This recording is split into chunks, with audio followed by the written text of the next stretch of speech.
of committee deposition material presented during today's hearing. Good afternoon. When I think about the most basic way to explain the importance of elections in the United States, there's a phrase that always comes to mind. It may sound straightforward, but it's meaningful. We settle our differences at the ballot box. Sometimes my choice prevails, sometimes yours does, but it's that simple. We cast our votes, we count the votes.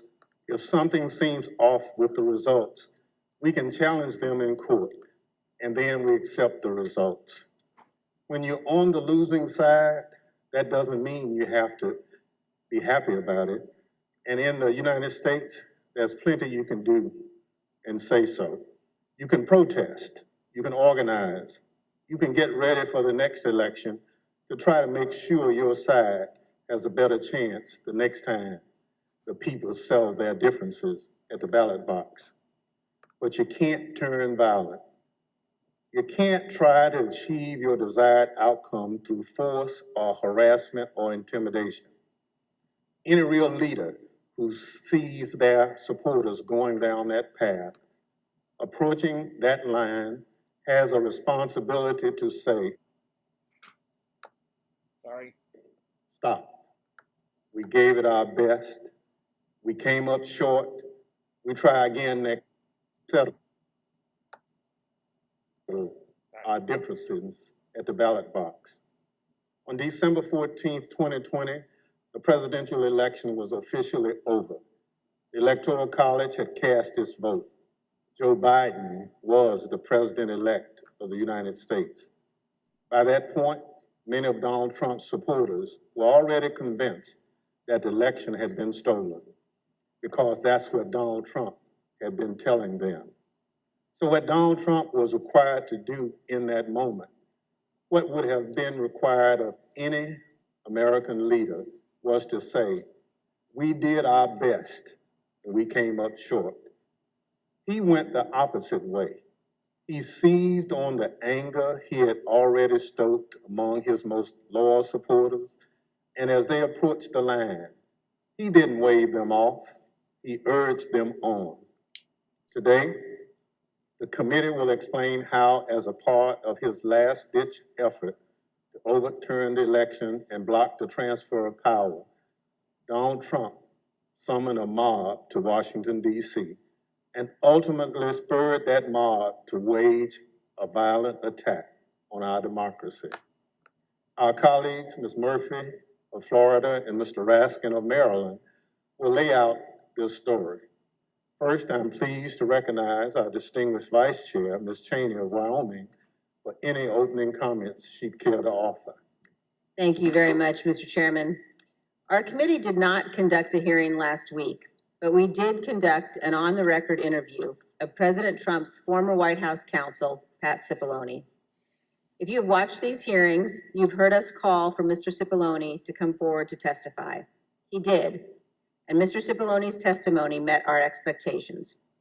We will save for our next hearing President Trump's behavior during the violence of January 6th. Today's hearing will take us from December 14th, 2020, when the Electoral College met and certified the results of the 2020 presidential election, up through the morning of January 6th. You will see certain segments of Pat Cipollone's testimony today. We will also see today how President Trump summoned a mob to Washington and how the president's stolen election lies provoked that mob to attack the Capitol. And we will hear from a man who was induced by President Trump's lies to come to Washington and join the mob, and how that decision has changed his life. Today's hearing is our 7th. We have covered significant ground over the past several weeks, and we have also seen a change in how witnesses and lawyers in the Trump orbit approach this committee. Initially, their strategy in some cases appeared to be to deny and delay. Today, there appears to be a general recognition that the committee has established key facts, including that virtually everyone close to President Trump, his Justice Department officials, his White House advisors, his White House counsel, his campaign, all told him the 2020 election was not stolen. This appears to have changed the strategy for defending Donald Trump. Now the argument seems to be that President Trump was manipulated by others outside the administration, that he was persuaded to ignore his closest advisors, and that he was incapable of telling right from wrong. This new strategy is to try to blame only John Eastman or Sidney Powell or Congressman Scott Perry or others, and not President Trump. In this version, the president was, quote, poorly served by these outside advisors. The strategy is to blame people his advisors called, quote, the crazies for what Donald Trump did. This, of course, is nonsense. President Trump is a 76-year-old man. He is not an impressionable child. Just like everyone else in our country, he is responsible for his own actions and his own choices.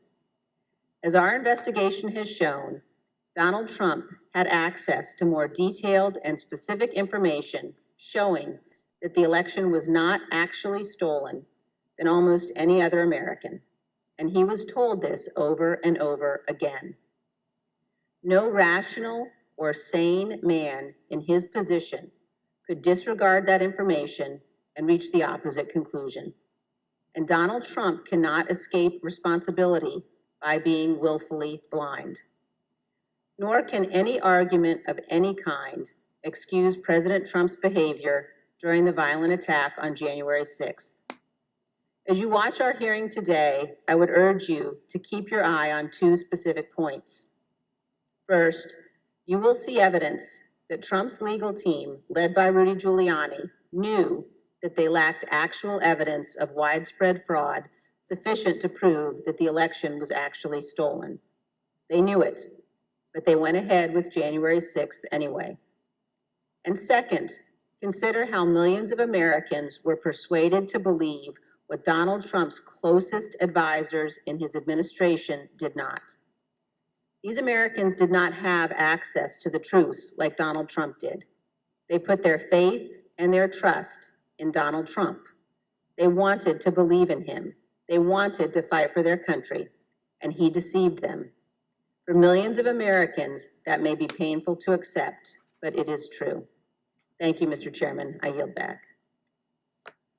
Without objection, the chair recognizes the gentlewoman from Florida, Ms. Murphy, and the gentleman from Maryland, Mr. Raskin, for opening statements.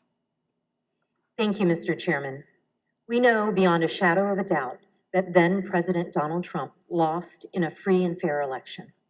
And yet, President Trump insisted that his loss was due to fraud in the election process, rather than to the democratic will of the voters.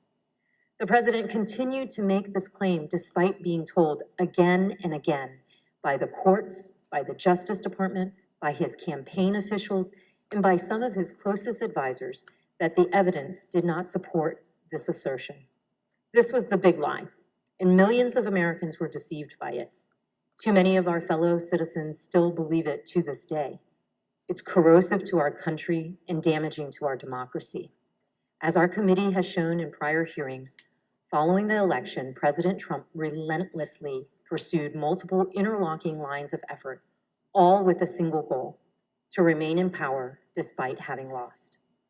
The lines of effort were aimed at his loyal Vice President, Mike Pence, at state election and elected officials, and at the U.S. Department of Justice. The president pressured the vice president to obstruct the process to certify the election result.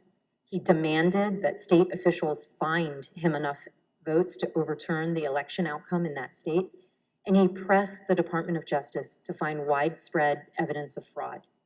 When justice officials told the president that such evidence did not exist, the president urged them to simply declare that the election was corrupt. On December 14th, the Electoral College met to officially confirm that Joe Biden would be the next president. The evidence shows that once this occurred, President Trump and those who were willing to aid and abet him turned their attention to the joint session of Congress scheduled for January 6th, at which the vice president would preside. In their warped view, this ceremonial event was the next and perhaps the last inflection point that could be used to reverse the outcome of the election before Mr. Biden's inauguration.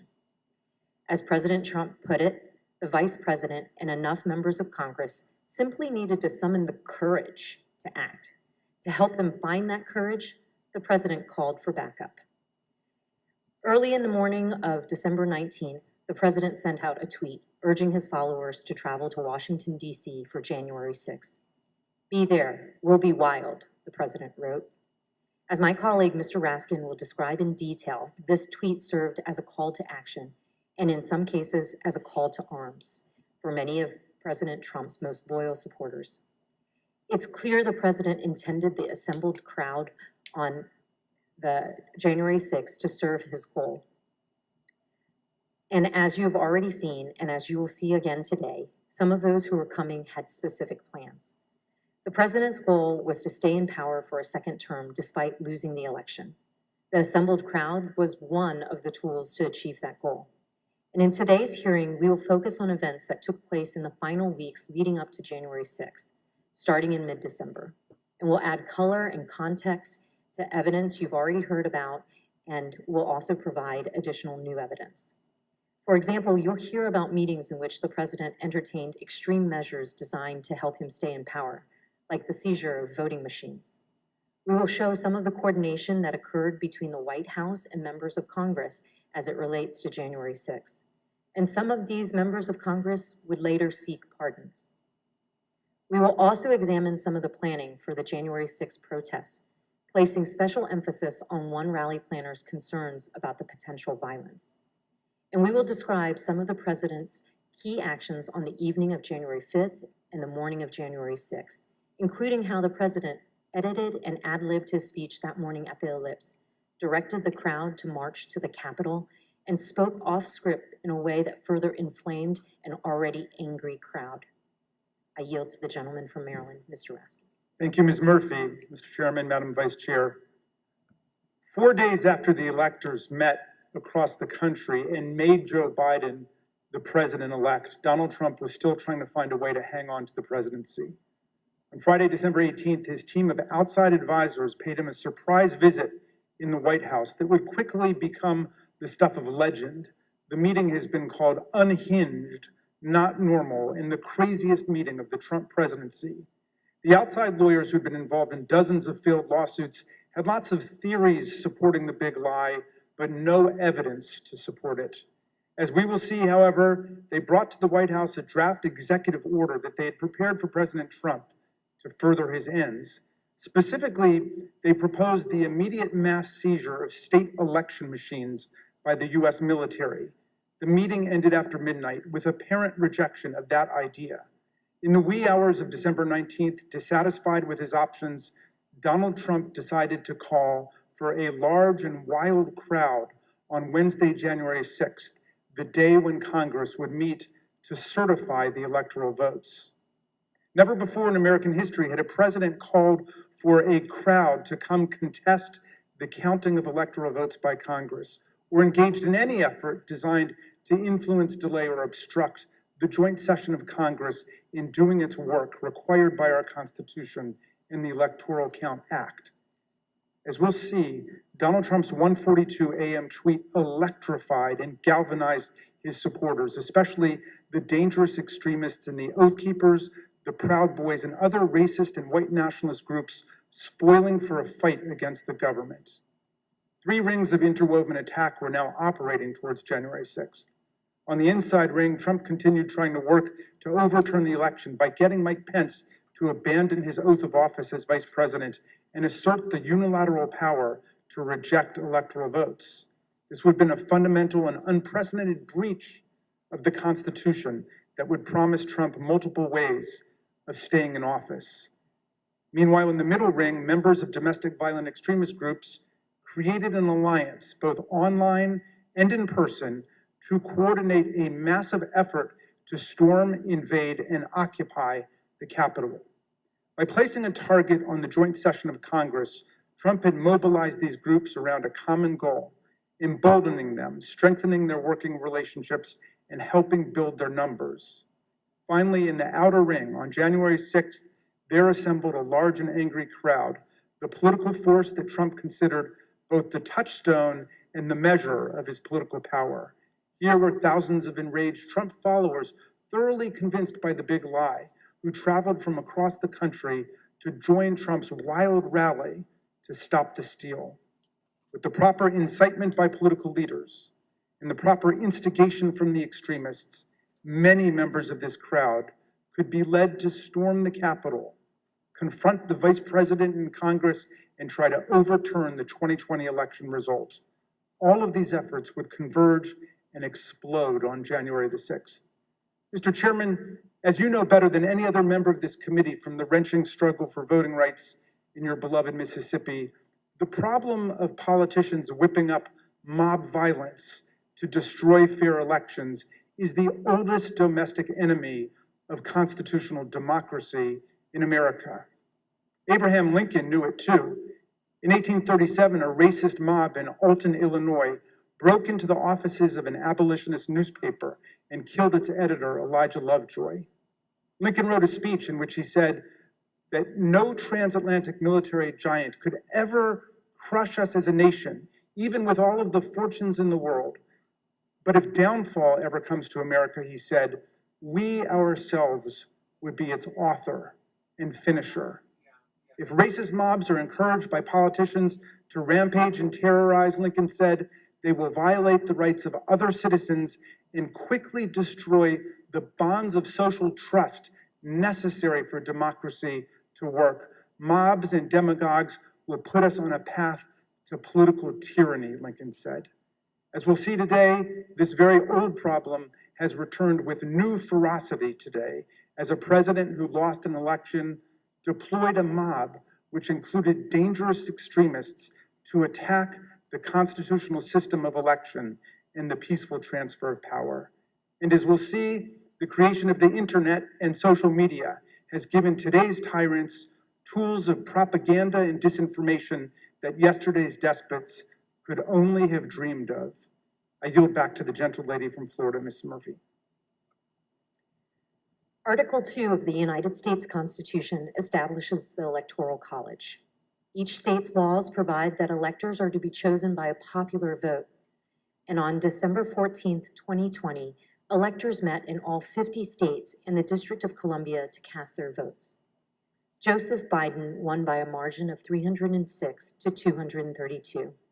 The election was over. Mr. Biden was the president-elect. Before the Electoral College met, Donald Trump and his allies filed dozens of legal challenges to the election, but they lost over and over again, including in front of multiple judges President Trump had nominated to the bench. In many of these cases, the judges were highly critical of the arguments put forward, explaining that no genuine evidence of widespread fraud had been presented.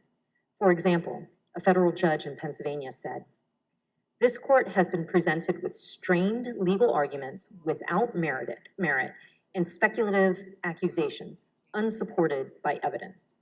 In the United States of America, this cannot justify the disenfranchisement of a single voter, let alone all the voters of its sixth most populated state." On December 15th, after the Electoral College certified the outcome, the Republican majority leader in the Senate acknowledged Mr. Biden's victory. Yesterday, electors met in all 50 states. So as of this morning, our country has officially a president-elect and a vice president-elect. Many millions of us had hoped the presidential election would yield a different result. But our system of government has processes to determine who will be sworn in on January the 20th. The Electoral College has spoken. So today I want to congratulate President-elect Joe Biden. Even members of President Trump's cabinet and his White House staff understood the significance of his losses in the courts and the absence of evidence of fraud. They also respected the constitutional certification by the Electoral College. Many of them told President Trump that it was time to concede the election to Mr. Biden. For example, then Secretary of Labor Jean Scalia, an accomplished lawyer and the son of late Justice Scalia, called President Trump in mid-December and advised him to concede and accept the rulings of the courts. And so I had to put a call into the president. I might have called on the 13th. We spoke, I believe, on the 14th, in which I conveyed to him that I thought that it was time for him to acknowledge that President Biden had prevailed in the election. But I communicated to the president that when that legal process is exhausted and when the electors have voted, that's the point at which that outcome needs to be expected. I told him that I did believe, yes, that once those legal processes were run, if fraud had not been established, it had affected the outcome of the election. And unfortunately, I believed that what had to be done was concede the outcome. As you've seen in prior hearings, President Trump's Justice Department, his White House staff, and his campaign officials were repeatedly telling him that there was no evidence of fraud sufficient to change the outcome of the election. And last week, we conducted an 8-hour interview with President Trump's White House counsel, Pat Cipollone. You'll see a number of excerpts of that interview today and even more in our next hearing. Mr. Cipollone told us that he agreed with the testimony that there was no evidence of fraud sufficient to overturn the election. I want to start by asking if you agree, Mr. Cipollone, with the conclusions of Matt Morgan, Bill Barr, of all of the individuals who evaluated those claims, that there is no evidence of election fraud sufficient to undermine the outcome in any particular state. Yes, I agree with that. And Mr. Cipollone also specifically testified that he believed that Donald Trump should have conceded the election. Did you believe, Mr. Cipollone, that the president should concede once you made a determination based on the investigations that you credited DOJ did you in your mind form a belief that the president should concede the election loss at a certain point after the election? Well, again, I was the White House counsel.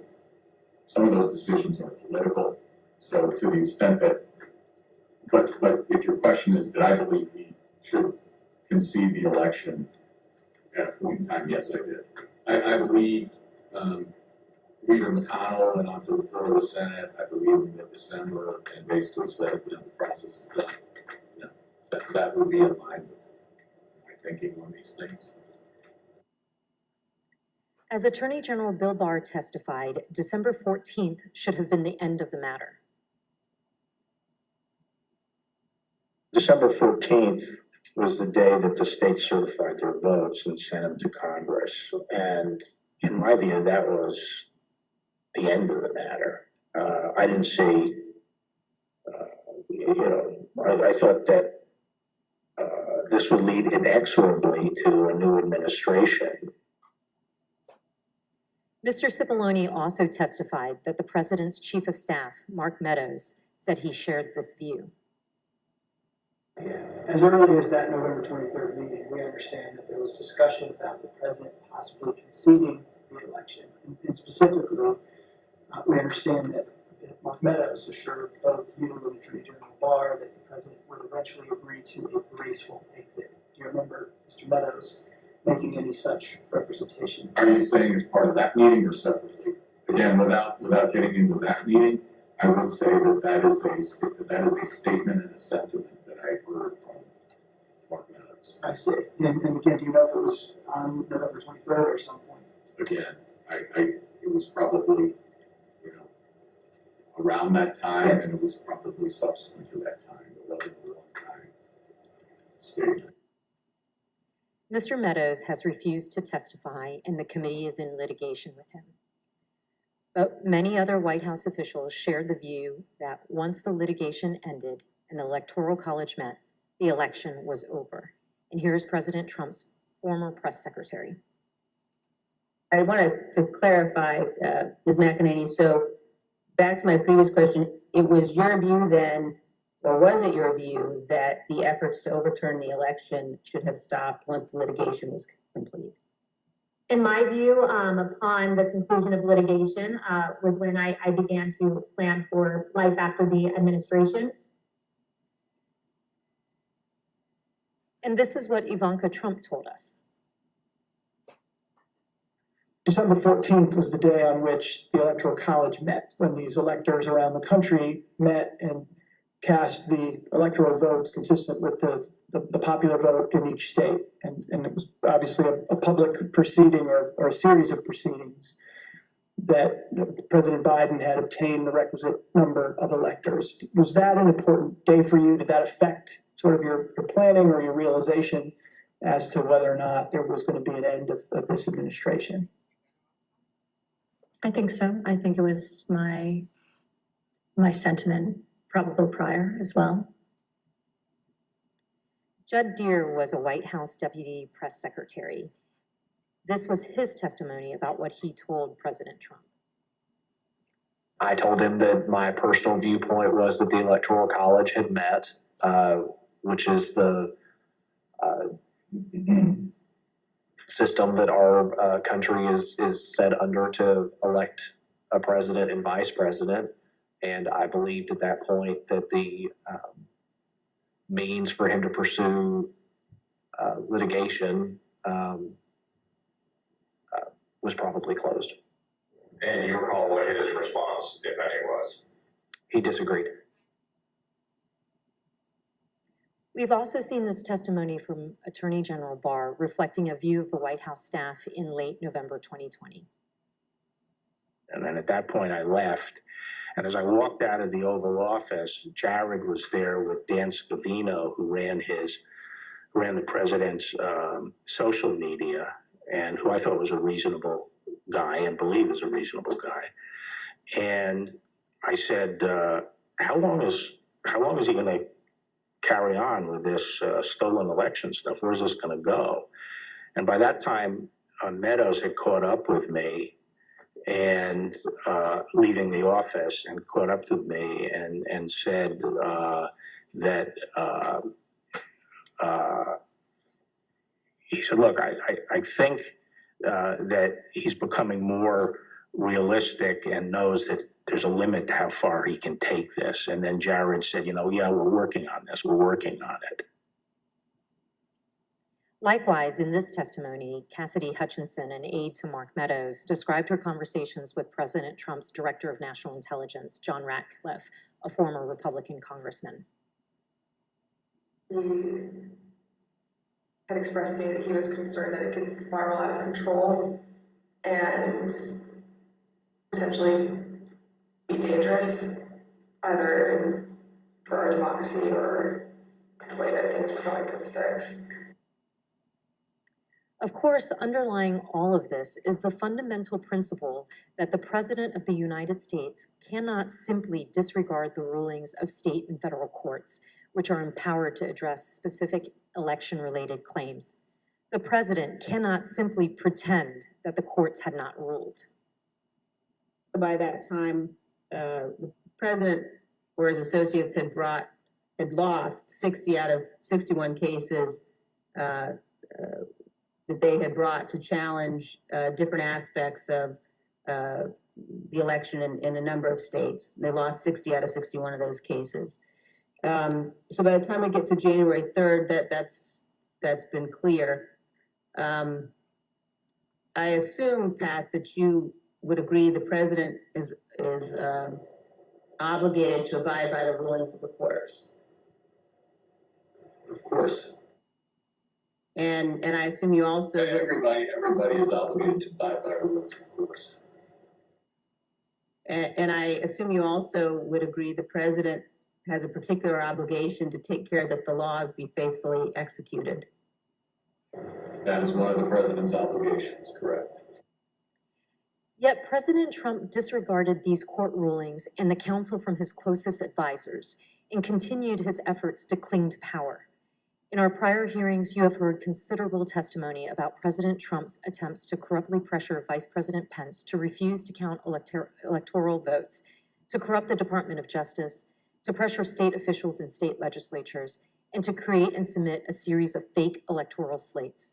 Now, we will show you what other actions President Trump was taking between December 14th, 2020 and January 6th. I yield to the gentleman from Maryland, Mr. Raskin. Thank you, Ms. Murphy. Throughout our hearings, you've heard how President Trump made baseless claims that voting machines were being manipulated by foreign powers in the 2020 election. You've also heard how President Trump made baseless claims that voting machines were being manipulated by foreign powers in the 2020 election. You've also heard Trump's Attorney General, Bill Barr, describe such claims as complete nonsense. They obviously were influencing a lot of people. I saw absolutely zero basis for the allegations, but they were in such a sensational way that they obviously were influencing a lot of people and members of the public. That there was this systemic being laid out there, and I told them that it was crazy stuff, and they were wasting their time on that, and it was doing a grave disservice to the country. We've learned that President Trump's White House counsel agreed with the Department of Justice about this. Attorney General Barr made a public announcement on December 1st, less than a month, that he had seen no suspended frauds, phishing, and fair to say that by December 1st, you had reached the same. It's fair to say that I agree with Attorney General Barr's conclusion on December 1st. Yes, I did, and I supported that conclusion. However, the strong rejection of the Attorney General and the White House counsel of these claims did not stop the president from trying to press them in public. But that's not all he did. Indeed, as you'll see in this clip, the president asked Attorney General Bill Barr to have the Department of Justice seize voting machines in the states. My recollection is the president said something like, well, we could get to the bottom, some people say we could get to the bottom of this if the department seized the machines. It was a typical way of raising a point. And I said, absolutely not. There's no probable cause, and we're not going to seize any machines. And that was that. Yeah. But this wasn't the end of the matter. On the evening of December 18th, 2020, Sidney Powell, General Michael Flynn, and others entered the White House for an unplanned meeting with the president, the meeting that would last multiple hours and become hot-blooded and contentious. The executive order behind me on the screen was drafted on December the 16th, just 2 days after the Electoral College vote, by several of the president's outside advisors over a luncheon at the Trump International Hotel. As you can see here, this proposed order directs the Secretary of Defense to seize voting machines, quote, effective immediately, but it goes even further than that. Under the order, President Trump would appoint a special counsel with the power to seize machines and then charge people with crimes with all resources necessary to carry out her duties. The specific plan was to name Sidney Powell as special counsel, the Trump lawyer who had spent the post-election period making outlandish claims about Venezuelan and Chinese interference in the election, among others. Here's what White House counsel Pat Cipollone had to say about Sidney Powell's qualifications to take on such expansive authority. I don't think Sidney Powell would say that I thought it was a good idea for the 21st special counsel. I was vehemently opposed. I didn't think she should be appointed to anything. Sidney Powell told the president that these steps were justified because of her evidence of foreign interference in the 2020 election. However, as we've seen, Trump's allies had no such evidence, and of course, no legal authority for the federal government to seize state voting machines. Here's Mr. Cipollone again, denouncing Sidney Powell's terrible idea. There was a real question in my mind and a real concern, particularly after the Attorney General had reached the conclusion that there wasn't sufficient election fraud to change the outcome of the election. When other people kept suggesting that there was, the answer is, what is it? And at some point, you have to put up or shut up. That was my view. Why was this on a broader scale a bad idea for the country? Can the federal government seize voting machines? It's a terrible idea for the country. That's not how we do things in the United States. There's no legal authority to do that. And there is a way to contest elections, that happens all the time. But the idea that the federal government could come in and seize election machines, I don't understand why I would even have to tell you why that's a bad idea. It's a terrible idea. For all of its absurdity, the December 18th meeting was critically important because President Trump got to watch up close for several hours as his White House counsel and other White House lawyers destroyed the baseless factual claims and ridiculous legal arguments being offered by Sidney Powell, Mike Flynn, and others. President Trump now knew all these claims were nonsense, not just from his able White House lawyers, but also from his own Department of Justice officials and indeed his own campaign officials. As White House counsel Pat Cipollone told us, with respect to the whole election fraud issue, to me, it's sort of, if you're going to make those kind of claims, and people were open to them early on because people were making all sorts of claims, and the real question is, show the evidence, okay?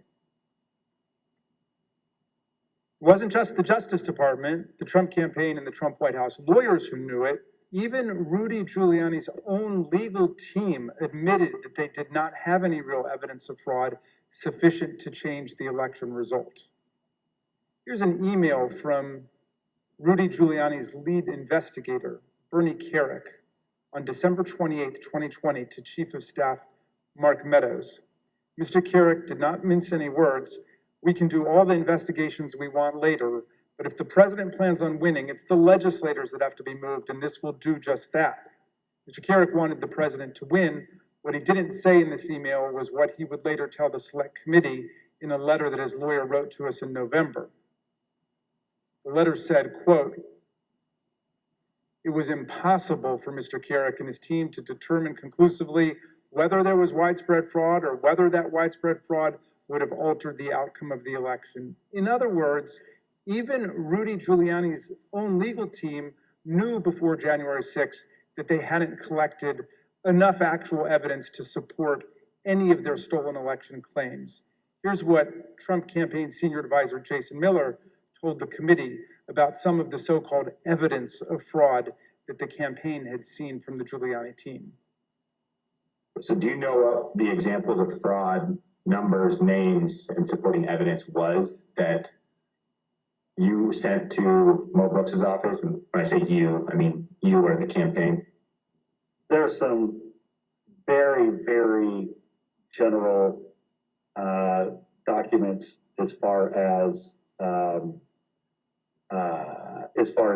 say, for example, here are the handful of dead people in several different states. Here are explanations on a couple of the legal challenges as far as saying that the rules were changed in an unconstitutional manner. But it was, to say that it was thin is probably an understatement. Here's how President Trump's deputy campaign manager described the evidence of fraud that the campaign had seen. You never came to learn or understand that Mayor Giuliani had produced evidence of election fraud. Is that fair? That's fair. And here's testimony that we received from the Speaker of the Arizona House of Representatives, Rusty Bowers, about an exchange that he had with Rudy Giuliani after the election. At some point, did one of them make a comment that they didn't have evidence, but they had a lot of theories? That was Mr. Giuliani. Chief of Staff Mark Meadows told people that he thought Trump should concede around the time the Electoral College certified the result. But nonetheless, he later worked to try to facilitate President Trump's wishes. Here's what Cassidy Hutchinson told us. During this period, I perceived his goal with all of this to keep Trump in office. He had very seriously and deeply considered the allegations of voter fraud. But when he began acknowledging that maybe there wasn't enough voter fraud to overturn the election, I witnessed him start to explore potential constitutional loopholes more extensively, which I then connected with John Eastman's theories. The startling conclusion is this: even an agreed upon complete lack of evidence could not stop President Trump, Mark Meadows, and their allies from trying to overturn the results of a free and fair election. So let's return to that meeting at the White House on the evening of December 18. That night, a group showed up at the White House, including Sidney Powell, retired Lieutenant General Michael Flynn, and former Overstock.com CEO Patrick Byrne. After gaining access to the building from a junior White House staffer, the group made their way to the Oval Office. They were able to speak with the president by himself for some time until White House officials learned of the meeting. What ensued was a heated and profane clash between this group and President Trump's White House advisors, who traded personal insults, accusations of disloyalty to the president, and even challenges to physically fight. The meeting would last over 6 hours, beginning here in the Oval Office, moving around the West Wing, and many hours later, ending up in the president's private residence. The Select Committee has spoken with 6 of the participants, as well as staffers who could hear the screaming from outside the Oval Office. What took place next is best told in their own words, as you will see from this video. Did you believe that it was going to work, that you were going to be able to get to see the president without an appointment? I had no idea. In fact, you did get to see the president without an appointment. We did. How much time did you have alone with the president? And I say alone, you had other people with you, but right from his aides before the crowd came running? Probably no more than 10 or 15 minutes. Was in that... I bet that's the baloney set a new land speed record. I got a call either from Molly that I need to get to the Oval Office. So that was the first point that I had recognized. Okay, there was nobody in there from the White House. Mark's gone. What's going on right now? I opened the door and I walked in. I saw General Flynn. I saw Sidney Powell sitting there. I was not happy to see the people in the Oval Office. Well, again, I don't think they were providing. Well, first of all, the Overstock person, I've never knew who this guy was. Actually, the first thing I did, I walked in, I looked at him, and I said, "Who are you?" And he told me. I don't think any of these people were providing the president with good advice. And so I didn't understand how they had gotten in. In the short period of time that you had with the president, did he seem receptive to the presentation that you were making? He was very interested in hearing particularly about the FISA finding and the terms of 13848 that apparently nobody else had bothered to inform him of. I was asking, like, you claimed the Democrats were working with Yugoslavs, Venezuelans, and whomever else. And at one point, General Flynn took out a diagram that supposedly showed IP addresses all over the world, and who was communicating with whom via the machines, and some comment about like Nest thermostats being hooked up to the internet. So it's been reported that during this meeting, Ms. Powell talked about Dominion voting machines and made various election fraud claims that involve foreign countries such as Venezuela, Iran, and China. Is that accurate? Was the meeting tense? Oh, yeah. It was not a casual meeting. Explain. I mean, at times there were people shouting at each other, hurling insults at each other. It wasn't just sort of people sitting around on a couch, like, chit-chatting. Do you recall whether he raised to Ms. Powell the fact that she and the campaign had lost all of the 16 cases that they had brought in litigation? Yes, he raised that. And what was the response? I don't remember what she said. I don't think it was a good response. Cipollone and Hirschman and whoever the other guy was showed nothing but contempt and disdain of the president. And the three of them were really sort of forcefully attacking me verbally. Derek, and we were pushing back and we were asking one simple question as a general matter. Where is the evidence? So, what response did you get when you asked this panel and her colleagues, where's the a variety of responses based on my current recollection, including, can't believe you would say something, things like this, like, what do you mean, where's the evidence? You should know, and things like that, or, a disregard, I would say, a general disregard for the importance of actually backing up, say, facts. And, then there was discussion of, well, we don't have it now, but we'll have it or whatever. I mean, if it had been me sitting in his chair, I would have fired all of them that night and had them escorted out of the building. It's Derek and I both challenged what she was saying. And she says, well, the judges are corrupt. And I was like, everyone? Every single case that you've done in the country you guys lost, every one of them is corrupt, even the ones we appointed?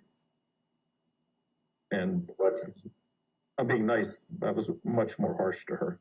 So one of the other things that's been reported that was said during this meeting was that President Trump told White House lawyers, Mr.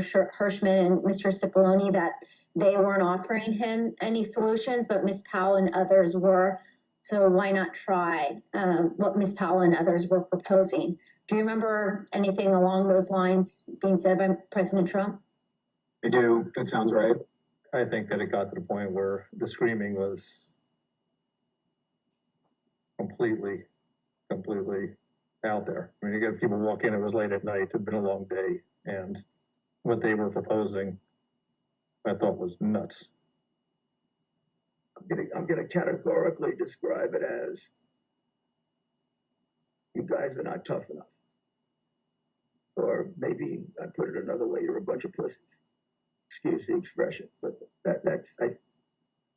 I'm almost certain the word was used. Flynn screamed at me that I was a quitter and everything, kept on standing up and turning around and screaming at me. And then at a certain point I had it with him. So I yelled back, rather come over, or sit your effing ass back down. The president and the White House team went upstairs to the residence, but to the public part of the residence, the big parlor where you can have meetings in the conference room. Oval. They call it the yellow oval? Yes, exactly, the yellow oval office. I always called it the upper. And I'm not exactly sure where the Sydney group went. I think maybe the Roosevelt room. And I stayed in the cabinet room, which is kind of cool. I really like that. All by myself. At the end of the day, we landed where we started the meeting, at least from a structural standpoint, which was Sidney Powell was fighting, Mike Flynn was fighting. They were looking for avenues that would result in President Trump remaining President Trump for a second term. The meeting finally ended after midnight. Here are text messages sent by Cassidy Hutchinson during and after the meeting. As you can see, Ms. Hutchinson reported that the meeting in the West Wing was unhinged. The meeting finally broke up after midnight. During the early morning of December 19, Cassidy Hutchinson captured the moment of Mark Meadows escorting Rudy Giuliani off the White House grounds to, quote, make sure he didn't wander back into the mansion. Certain accounts of this meeting indicate that President Trump actually granted Ms. Powell's security clearance and appointed her to a somewhat ill-defined position of special counsel. He asked Pat Cipollone if he had the authority to name me special counsel, and he said yes. And then he asked him if he had the authority to give me whatever security clearance I needed, and Pat Cipollone said yes. And then the president said, okay, I'm naming her that, and I'm giving her security clearance. And then shortly before we left, and it totally blew up, was when Cipollone and or Hirschman and whoever the other young man was said, you can name her whatever you want to name her and no one's going to pay any attention to it. How did he respond? How did the president respond to that? Something like, you see what I deal with this all the time. Over the ensuing days, no further steps were taken to appoint Sidney Powell, but there is some ambiguity about what the president actually said and did during the meeting. Here's how Pat Cipollone described it. I don't know what her understanding of whether she had been appointed, what she had been appointed to. Okay, in my view, she hadn't been appointed to anything and ultimately wasn't appointed to anything because there had to be other steps taken. So that was my view when I left the meeting, but she may have a different view and others may have a different view and the president may have a different view. Were any steps taken, including the president himself, telling her she'd been appointed? Again, I'm not going to get into what the president said in the meeting. My recollection is you're not appointed. You're not appointed until steps are taken to get the paperwork done. And when I left the meeting, okay, I guess what I'm trying to say is I'm not going to get into what the president said or said he wanted. Mr. Blaine, when the matter continued to flare up over the next several days, was it your understanding that Sidney Powell was still seeking an appointment or that she was asserting that she had been appointed by the president at the December 18 meeting? Now that you mentioned it, probably both. In terms of I think she may have been of the view that she had been appointed and was seeking to, get that done, and that she should be appointed. As you listen to these clips, remember that Ms. Powell, the person who President Trump tried to make special counsel, was ultimately sanctioned by a federal court and sued by Dominion Voting Systems for defamation. In her own defense to that lawsuit, Sidney Powell argued that, quote, no reasonable person would conclude that the statements were truly statements of fact. Not long after Sidney Powell, General Flynn, and Rudy Giuliani left the White House in the early hours of the morning, President Trump turned away from both his outside advisors' most outlandish and unworkable schemes and his White House counsel's advice to swallow hard and accept the reality of his loss. Instead, Donald Trump issued a tweet that would galvanize his followers, unleash a political firestorm, and change the course of our history as a country. Trump's purpose was to mobilize a crowd. And how do you mobilize a crowd in 2020? With millions of followers on Twitter, President Trump knew exactly how to do it. At 1:42 a.m. on December 19, 2020, shortly after the last participants left the unhinged meeting, Trump sent out the tweet with his explosive invitation. Trump repeated his big lie and claimed it was, quote, statistically impossible to have lost the 2020 election before calling for a big protest in D.C. on January 6th. Be there, will be wild. Trump supporters responded immediately. Women for America First, a pro-Trump organizing group, had previously applied for a rally permit for January 22nd and 23rd in Washington, D.C., several days after Joe Biden was to be inaugurated. But in the hours after the tweet, they moved their permit to January 6th, 2 weeks before. This rescheduling created the rally where Trump would eventually speak. The next day, Ali Alexander, leader of the Stop the Steal organization and a key mobilizer of Trump supporters, registered wildprotest.com, named after Trump's tweet. Wildprotest.com provided comprehensive information about numerous newly organized protest events in Washington. It included event times, places, speakers, and details on transportation in Washington, D.C. Meanwhile, other key Trump supporters, including far-right media personalities, began promoting the wild protest on January 6th. It's Saturday, December 19th. The year is 2020. And one of the most historic events in American history has just taken place. President Trump, in the early morning hours today, tweeted that he wants the American people to march on Washington, D.C. on January 6, 2021. And now Donald Trump is calling on his supporters to descend on Washington, D.C., January 6th. He is now calling on we, the people, to take action and to show our numbers. We're going to only be saved by millions of Americans moving to Washington, occupying the entire area, if necessary, storming right into the Capitol. You know, we know the rules of engagement.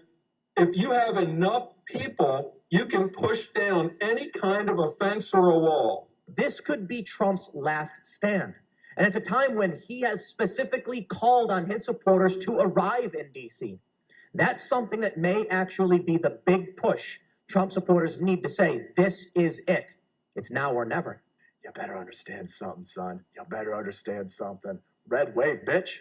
Red wave. This is going to be a red wedding going down January 6th. On that day, Trump says, show up for a protest. It's going to be wild.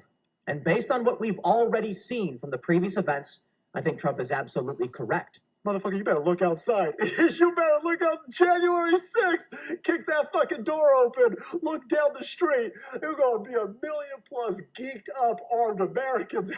The time for games is over. The time for action is now. Where were you when history called? Where were you when you and your children's destiny and future was on the line? In that clip, you heard one of Trump's supporters predict a red wedding, which is a pop culture reference to mass slaughter. But the point is that Trump's call to Washington reverberated powerfully and pervasively online. The committee has interviewed a former Twitter employee who explained the effect that Trump had on the Twitter platform. This employee was on the team responsible for platform and content moderation policies on Twitter throughout 2020 and 2021. The employee testified that Twitter considered adopting a stricter content moderation policy after President Trump told the Proud Boys to stand back and stand by from the lectern at the September 29th presidential debate. But Twitter chose not to act. Here's the former employee whose voice has been obscured to protect their identity, discussing Trump's stand back and stand by comment and the effect it had. My concern was that the former president, for seemingly the first time, was speaking directly to extremist organizations and giving them directives. We had not seen that sort of direct communication before, and that concerned me. So just to clarify further, you were worried, and others at Twitter were worried, that the president might use your platform to speak directly to folks who might be incited to violence? I believe that Twitter relished in the knowledge that they will also be favorite and most used service of the former president, and enjoyed having that sort of power within the social media ecosystem. If President Trump or anyone else, would it have taken until January 8th, 2021 for him to be suspended? Absolutely not. If the former President Donald Trump or any other user on Twitter would have been permanently suspended a very long time ago. Despite these grave concerns, Trump remained on the platform completely unchecked. Then came the December 19 tweet and everything it inspired. Indeed, it felt as if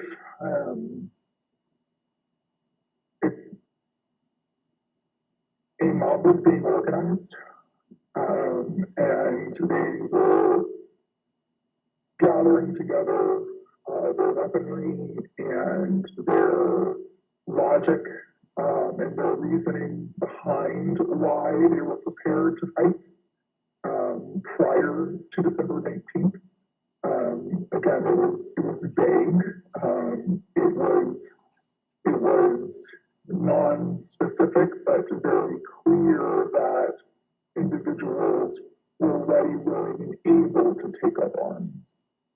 After this tweet on December 19th, again, it became clear not only were these individuals ready and willing, but the leader of their cause was asking them to join him in this cause and in fighting for this cause in DC on January 6th as well. I will also say what shocked me was the responses to these tweets, right? So these were a lot of the locked and loaded, stand back, stand by, those tweets were in response to Donald Trump saying things like this, right? So there would be a response that said, big protest in DC on January 6th, be there, be wild, and someone would respond and say, I'm locked and loaded and ready for Civil War Part 2, right? I very much believe that Donald Trump posting this tweet on December 19th was essentially staking a flag in DC on January 6th for his supporters to come and rally. And you were concerned about the potential for this gathering becoming violent? Absolutely. Indeed, many of Trump's followers took to social media to declare that they were ready to answer Trump's call. One user asked, is the 6th D-Day? Is that why Trump wants everyone there? Another asserted, Trump just told us all to come armed. Fucking A, this is happening. The third took it even further. It will be wild means we need volunteers for the firing squad. Jim Watkins, the owner of 8kun, the fringe online forum that was birthplace of the QAnon extremist movement, confirmed the importance of Trump's tweet. Why did you first decide to go to DC for January 6th? When the President of the United States announced that he was going to have a rally, then I bought ticket and went. Watkins was at the Capitol on January 6th. Some who have since been indicted for their involvement in the attack on the Capitol also responded. One of them posted on the 19th, quote, calling all patriots, be in Washington, D.C., January the 6th. This wasn't organized by any group. DJT has invited us, and it's going to be wild. Some of the online rhetoric turned openly homicidal and white nationalist, such as, why don't we just kill them, every last Democrat, down to the last man, woman, and child? And it's time for the day of the rope. White revolution is the only solution. Others realized that police would be standing in the way of their effort to overturn the election. So one wrote, I'm ready to die for my beliefs. Are you ready to die, police? Another wrote on the Donald.win, cops don't have standing if they're laying on the ground in a pool of their own blood. The Donald.win was an openly racist and anti-Semitic forum. The Select Committee deposed that site's founder, Jody Williams. He confirmed how the president's tweet created a laser-like focus on the date of January the 6th. People have been talking about going to DC since the election was over. And do you recall whether or not the conversation around those dates centered on the 6th after the president's tweet? Oh, sure, yeah. I mean, after it was announced that, he was going to be there on the 6th to talk, yes. Then anything else was kind of shut out, and it was just going to be on the 6th. Okay, and that was pretty clearly reflected in the content on the site? Yeah, sure. On that site, many shared plans and violent threats. Bring handcuffs and wait near the tunnels, wrote one user. A commenter replied, suggesting zip ties instead. One post encouraged others to come with body armor, knuckles, shields, bats, pepper spray, whatever it takes. All of those were used on the 6th.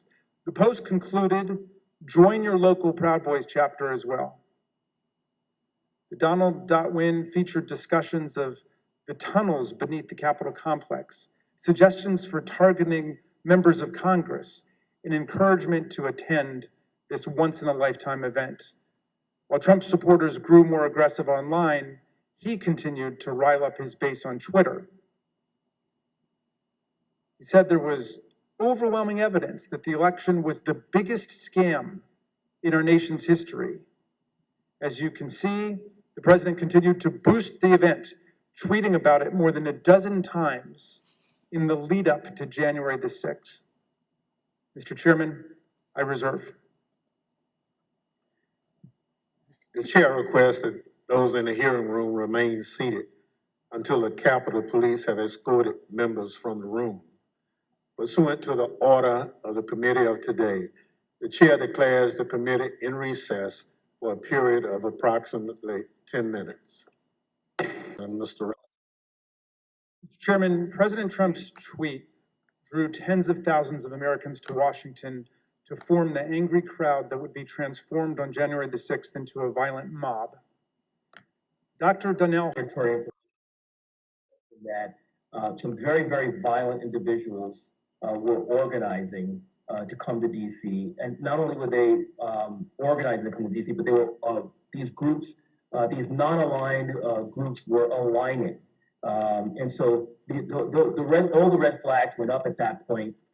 You know, when you have armed militia, you know, collaborating with white supremacy groups, collaborating with conspiracy theory groups online, all for the common goal, you start seeing what we call in you know, terrorism, a blended ideology, and that's a very, very bad sign. Then when they were clearly across, not just across one platform, but across multiple platforms of these groups coordinating, not just like chatting, hey, how's it going, you know, what's the weather like where you're at, but like, what are you bringing, what are you wearing, you know, where do we meet up? Do you have plans for the Capitol? That's operational, that's like pre-operational intelligence, right?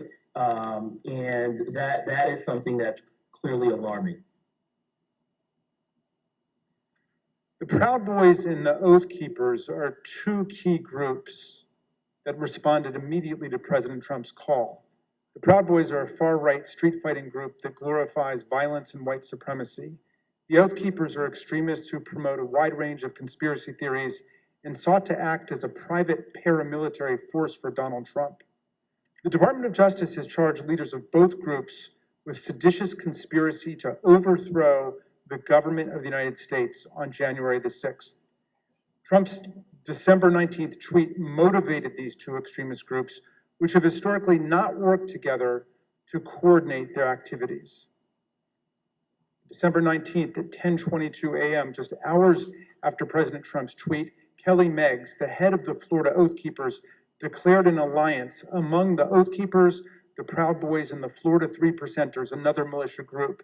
He wrote, "We have decided to work together and shut this shit down."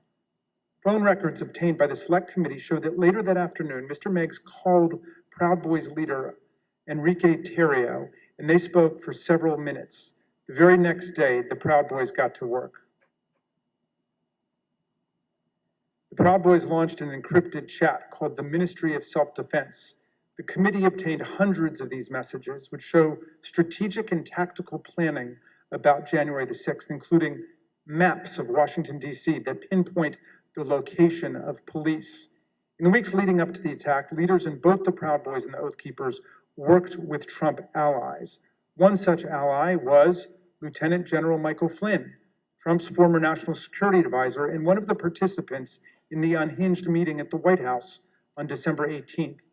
He also had connections to the Oath Keepers. This photo from December 12th shows Flynn and Patrick Byrne, another Trump ally, who was present at that December 18th meeting, guarded by indicted Oath Keeper Roberto Minuta. Another view of the scene shows Oath Keepers leader Stuart Rhodes in the picture as well. Another central figure with ties to this network of extremist groups was Roger Stone, a political consultant and longtime confidant of President Trump. He pardoned both Flynn and Stone in the weeks between the election on November 3rd and January 6th. In the same time frame, Stone communicated with both the Proud Boys and the Oath Keepers regularly. The committee obtained encrypted content from a group chat called Friends of Stone, FOS, which included Stone, Rhodes, Tarrio, and Ali Alexander. The chat focused on various pro-Trump events in November and December of 2020, as well as January 6th. As you can see here, Stuart Rhodes himself urged the Friends of Stone to have people go to their state capitals if they could not make it to Washington for the first Million MAGA March on November 14th. These friends of Roger Stone had a significant presence at multiple pro-Trump events after the election, including in Washington on December the 12th. On that day, Stuart Rhodes called for Donald Trump to invoke martial law, promising bloodshed if he did not. He needs to know from you that you are with him, that he does not do it now while he is commander-in-chief. We're going to have to do it ourselves later in a much more desperate, much more bloody war. Let's get it on now while he is still the commander-in-chief. That night, the Proud Boys engaged in violence on the streets of Washington and hurled aggressive insults at the police. You oath breakers! Do your fucking job! Give us 1 hour! 1 hour! Just the previous night, the co-host of InfoWars issued an ominous warning at a rally alongside Roger Stone and Proud Boys leader Enrique Tarrio.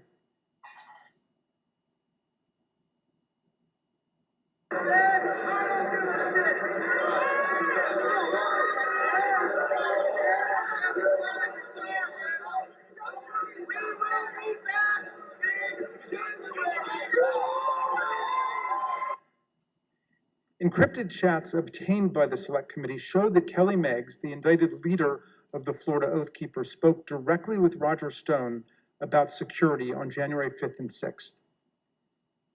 In fact, on January 6th, Stone was guarded by 2 Oath Keepers who have since been criminally indicted for seditious conspiracy. One of them later pleaded guilty, and according to the Department of Justice, admitted that the Oath Keepers were ready to use, quote, lethal force if necessary against anyone who tried to remove President Trump from the White House, including the National Guard. As we've seen, the Proud Boys were also part of the Friends of Stone network. Stone's ties to the Proud Boys go back many years. He's even taken their so-called fraternity creed, required for the first level of initiation to the group.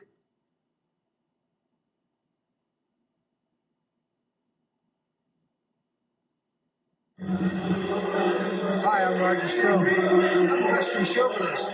I refuse to apologize for creating a modern world. Thank you, Roger. Kelly Sorrell, a lawyer who assists the Oath Keepers and a volunteer lawyer for the Trump campaign, explained to the committee how Roger Stone and other figures brought extremists of different stripes and views together. You mentioned that Mr. Stone wanted to start the Stop the Steal series of rallies. Who did you consider the leader of these rallies? It sounds like, from what you just said, it was Mr. Stone, Mr. Jones, and Mr. Ali Alexander. Is that correct? Those are the ones that became like the center point for everything. We'll learn more from Ms. Murphy about these individuals and their involvement in the days leading up to the violent attack on January 6th. We'll also hear how they were allowed to speak at a rally for President Trump the night before January 6th, even though organizers had expressed serious concerns about their violent and extremist rhetoric directly to Mark Meadows. And you'll hear testimony from White House aides who were with the president as he watched the crowd from the Oval Office and will testify about how excited he was for the following day. Let me note now that our investigation continues on these critical issues. We have only shown a small fraction of what we have found. I look forward to the public release of more of our findings later, Mr. Chairman, and I now yield back. Gentleman yields back. Chair recognizes the gentlewoman from Florida, Ms. Murphy. During our most recent hearing, the committee showed some evidence of what President Trump, Chief of Staff Mark Meadows, and other White House officials knew about the potential for violence on January 6th. And despite this information, they made no effort to cancel the rally, halt the march to the Capitol, or even to lower the temperature among President Trump's supporters. Katrina Pearson, one of the organizers of January 6th rally and a former campaign spokeswoman for President Trump, grew increasingly apprehensive after learning that multiple activists had been proposed as speakers for the January 6th rally. These included some of the people we discussed earlier in this hearing. Roger Stone, a longtime outside advisor to President Trump. Alex Jones, the founder of the conspiracy theory website InfoWars. And Ali Alexander, an activist known for his violent political rhetoric. On December 30th, Ms. Pearson exchanged text messages with another key rally organizer about why people like Mr. Alexander and Mr. Jones were being suggested as speakers at the president's rally on January 6th. Ms. Pearson's explanation was POTUS, and she remarked that the president likes the crazies. The committee asked Ms. Pearson about these messages, and this is what she said. So when you said that he likes the crazies, were you talking about President Trump? Yes, I was talking about President Trump. He loved people who viciously defended him in public. But consistent in terms of the support for these people, at least with what the president likes, from what you could tell. Yes, the people that would be very, very vicious and publicly defending him. On January 2nd, Ms. Pearson's concerns about the potential rally speakers had grown serious enough that she reached out to Mr. Meadows directly. She wrote, "Good afternoon. Would you mind giving me a call regarding this January 6th event? Things have gotten crazy and I desperately need some direction, please." According to phone records obtained by the committee, Ms. Pearson received a phone call from Mr. Meadows 8 minutes later. Here is what Ms. Pearson said about that conversation. So what specifically did you tell him, though, about other events? Just that there were a bunch of entities coming in. Some were very suspect, but they're going to be on other stages, some on other days. A very, very brief overview of what was actually happening and why I raised the red flags. And when you told him that people were very suspect, what did you tell him what you meant by that? Or what did you convey to him about what your the problems with these folks? I think I even texted him some of my concerns, but I did briefly go over some concerns that I had raised to everybody with Alex Jones or Ali Alexander and some of the rhetoric that they were doing. I probably mentioned to him that they had already caused trouble at other capitals or at the previous event, the previous march that they did for protesting, and I just had a concern about it. Ms. Pearson was especially concerned about Ali Alexander and Alex Jones because in November 2020, both men and some of their supporters had entered the Georgia state capitol to protest the results of the 2020 election. Ms. Pearson believed that she mentioned this to Mark Meadows on this January 2nd call. Notably, January 2nd is the same day on which, according to Cassidy Hutchinson, Mr. Meadows warned her of that things might get real bad on January 6th. After her January 2nd call with Mr. Meadows, Katrina Pearson sent an email to fellow rally organizers. She wrote, "POTUS expectations are to have something intimate at the Ellipse and call on everyone to march to the Capitol." President's own documents suggest that the president had decided to call on his supporters to go to the Capitol on January 6th, but that he chose not to widely announce it until his speech on the Ellipse that morning. The committee has obtained this draft, undated tweet from the National Archives. It includes a stamp stating, "President has seen." The draft tweet reads, "I will be making a big speech at 10 a.m. on January 6th at the Ellipse, south of the White House. Please arrive early, massive crowds expected. March to the Capitol after. Stop the steal." Although this tweet was never sent, rally organizers were discussing and preparing for the march to the Capitol in the days leading up to January 6th. This is a January 4th text message from a rally organizer to Mike Lindell, the MyPillow CEO. The organizer says, this stays between us. We're having a second stage at the Supreme Court again after the ellipse. POTUS is going to have us march there / the Capitol. It cannot get out about the second stage because people will try and set up another and sabotage it. It can also not get out about the march because I will be in trouble with the National Park Service and all the agencies. But POTUS is going to just call for it, quote, unexpectedly. The end of the message indicates that the president's plan to have his followers march to the Capitol was not being broadly discussed. And then on the morning of January 5th, Ali Alexander, whose firebrand style concerned Katrina Pearson, sent a similar text to a conservative journalist. Mr. Alexander said, tomorrow, ellipse, then U.S. Capitol. Trump is supposed to order us to the Capitol at the end of his speech, but we will see. President Trump did follow through on his plan, using his January 6th speech to tell his supporters to march to the Capitol on January 6th. The evidence confirms that this was not a spontaneous call to action, but rather was a deliberate strategy decided upon in advance by the president. Another part of the president's strategy involved certain members of Congress who amplified his unsupported assertions that the election had been stolen. In the weeks after the election, the White House coordinated closely with President Trump's allies in Congress to disseminate his false claims and to encourage members of the public to fight the outcome on January 6th.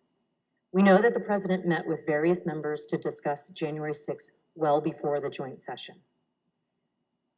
The president's private schedule for December 21st, 2020 shows a private meeting with Republican members of Congress.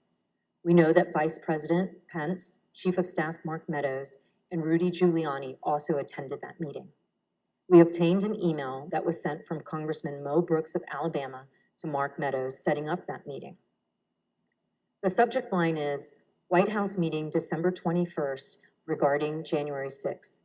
In his email, Congressman Brooks explained that he had not asked anyone to join him in the, quote, January 6th effort, because in his view, quote, only citizens can exert the necessary influence on senators and congressmen to join this fight against massive voter fraud and election theft.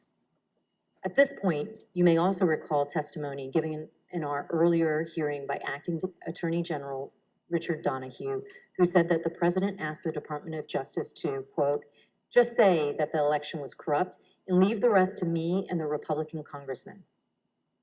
According to White House visitor logs obtained by the committee, members of Congress present at the White House on December 21st included Congressman Brian Babin, Andy Biggs, Matt Gaetz, Louis Gohmert, Paul Gosar, Andy Harris, Jody Heiss, Jim Jordan, and Scott Perry. Then Congresswoman-elect Marjorie Taylor Greene was also there. We heard testimony in an earlier hearing that a pardon was ultimately requested by Congressman Mo Brooks and other members of Congress who attended this meeting. We've asked witnesses what happened during the December 21st meeting, and we've learned that part of the discussion centered on the role of the vice president during the counting of the electoral votes. These members of Congress were discussing what would later be known as the Eastman theory, which was being pushed by attorney John Eastman. In one of our earlier hearings, you heard in great detail that President Trump was trying to convince Vice President Pence to do something illegal. His White House counsel confirmed all of that in testimony last week. Your view, Mr. Cipollone, upon those discussions with Mr. Philbin, with Greg Jacob, what was your assessment as to what the Vice President could or could not do in the joint session? What was my assessment of what he could or couldn't do? Yes, your view of the issue. My view was that the vice president didn't have a legal authority to do anything except what he did. They both told us, Mr. Philbin and Mr. Jacob, that they looked very closely at the Eastman memos, the Eastman theory, and thought that it had no basis, that it was not a strategy that the president should pursue. It sounds like that's consistent with your impression as well. My impression would have been informed certainly by them.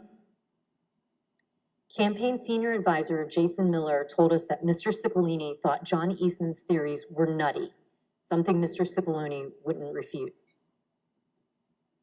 We received testimony from various people about this. One was Jason Miller, who was a campaign, said that what was communicated to me was that Pat Cipollone thought the idea was nutty, and at one point confronted Eastman basically with the same sentiment. I don't have any reason to contradict what he said. On January 4th, John Eastman went to the White House to meet with the president and vice president. Mr. Cipollone tried to participate in this meeting, but he was apparently turned away. You didn't go to the meeting in the Oval Office where Eastman met with the president and the vice president. Do you remember why you didn't personally attend? I did walk to that meeting, and I did go into the Oval Office with the idea of attending that meeting, and I ultimately did not attend that meeting. Why not? The reasons for that are privilege. Okay. Were you asked to not attend the meeting, or did you make a personal decision not to attend the meeting? Again, without getting into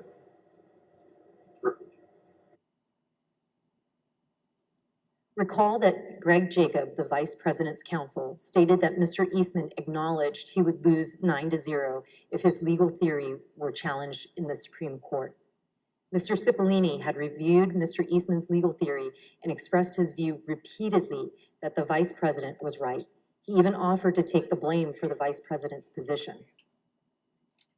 I thought that the vice president did not have the authority to do what was being suggested under a proper reading of the law. I conveyed that. Okay. I think I actually told somebody, in the vice president's, just blame me. I'm not a politician. I don't. But I just said, I'm a lawyer. This is my legal opinion. But let me tell you this. Can I say a word about the vice president? Please. I think the vice president did the right thing. I think he did the courageous thing. I have a great deal of respect for Vice President Pence. I worked with him very closely. I think he understood my opinion. I think he understood my opinion afterwards as well. I think he did a great service for this country. And I think I suggested to somebody that he should be given the presidential medal for his actions. Earlier this year, a federal district court judge concluded that President Trump and Mr. Eastman, relying on Mr. Eastman's theory, more likely than not violated multiple federal criminal laws in their pressure campaign against the vice president. Also recall earlier in this hearing, we saw that Rudy Giuliani's team did not have actual evidence of fraud sufficient to change the result of the election. That's important because as January 6th approached, the Republican members of the House and Senate were looking for reason to object to the electors, and no real evidence was ever given to them. And we know that Republican members of the House received a memorandum from the chairwoman of the House Republican Caucus in the days before January 6th, explaining in detail the many constitutional and legal problems with objections and describing the principal judicial rulings dismissing the claims of widespread fraud. But their plan to object to the certification of the election on January 6th went forward anyway. The next day, on January 5th, the day before the attack on the Capitol, tens of thousands of people converged on Washington. While certain close associates of President Trump privately expressed concerns about what would occur on January 6th, other members of the president's inner circle spoke with great anticipation about the events to come. The committee has learned from the White House phone logs that the president spoke to Steve Bannon, his close advisor, at least twice on January 5th. The first conversation they had lasted for 11 minutes. Listen to what Mr. Bannon said that day after the first call he had with the president. All hell is going to break loose tomorrow. It's all converging, and now we're on, as they say, the point of attack, right? The point of attack tomorrow. I'll tell you this. It's not going to happen like you think it's going to happen, okay? It's going to be quite extraordinarily different. And all I can say is strap in.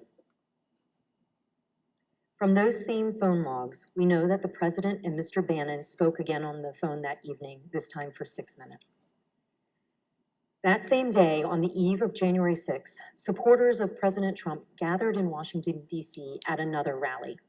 This rally was held at Freedom Plaza, which is located near the White House, and featured some of the speakers who Katrina Pearson and others deemed too extreme to share the stage with the president the next morning. And as this rally was underway, the president asked members of his staff to come to the Oval Office. Let's hear from the White House aides who were in the Oval Office that night.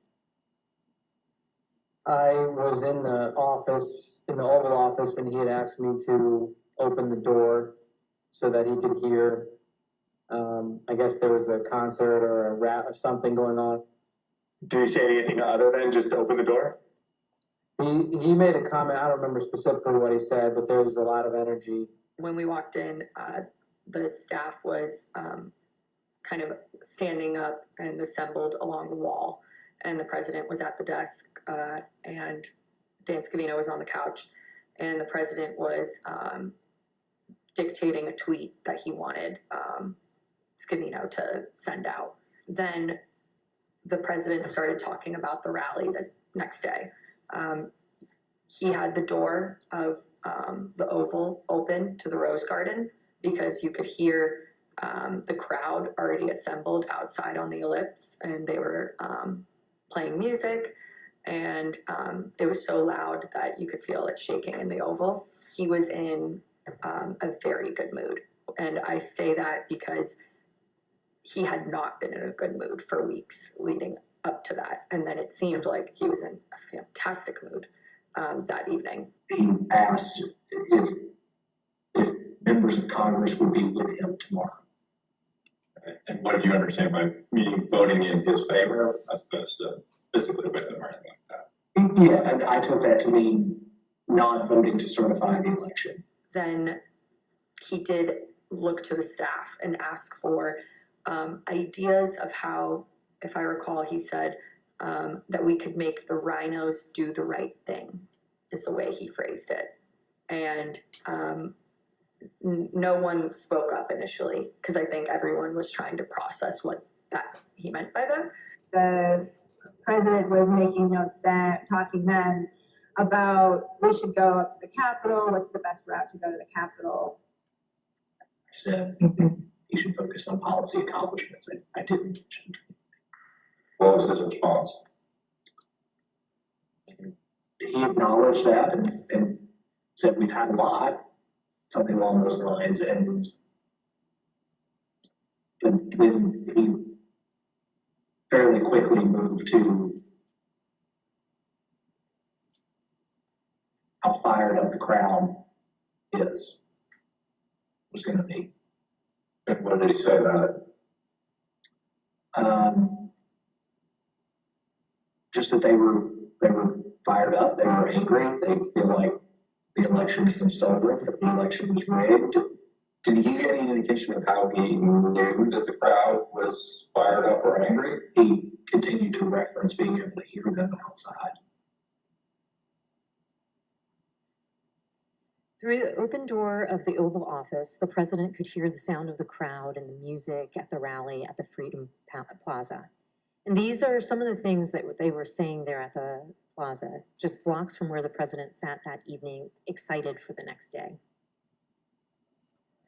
This is nothing less than an epic struggle for the future of this country between dark and light, between the godly and the godless, between good and evil. And we will win this fight, or America will step off into 1,000 years of darkness. Tomorrow, trust me, the American people that are standing on the soil that we are standing on tonight, and they're going to be standing on this soil tomorrow, this is soil that we have fought for, and we will fight for in the future. The members of Congress, the members of the House of Representatives, the members of the United States Senate, those of you who are feeling weak tonight, those of you that don't have the moral fiber in your body, get some tonight, because tomorrow we the people are going to be here, and we want you to know that we will not stand for a lie. We will not stand for a lie. I want them to know that 1776 is always an option.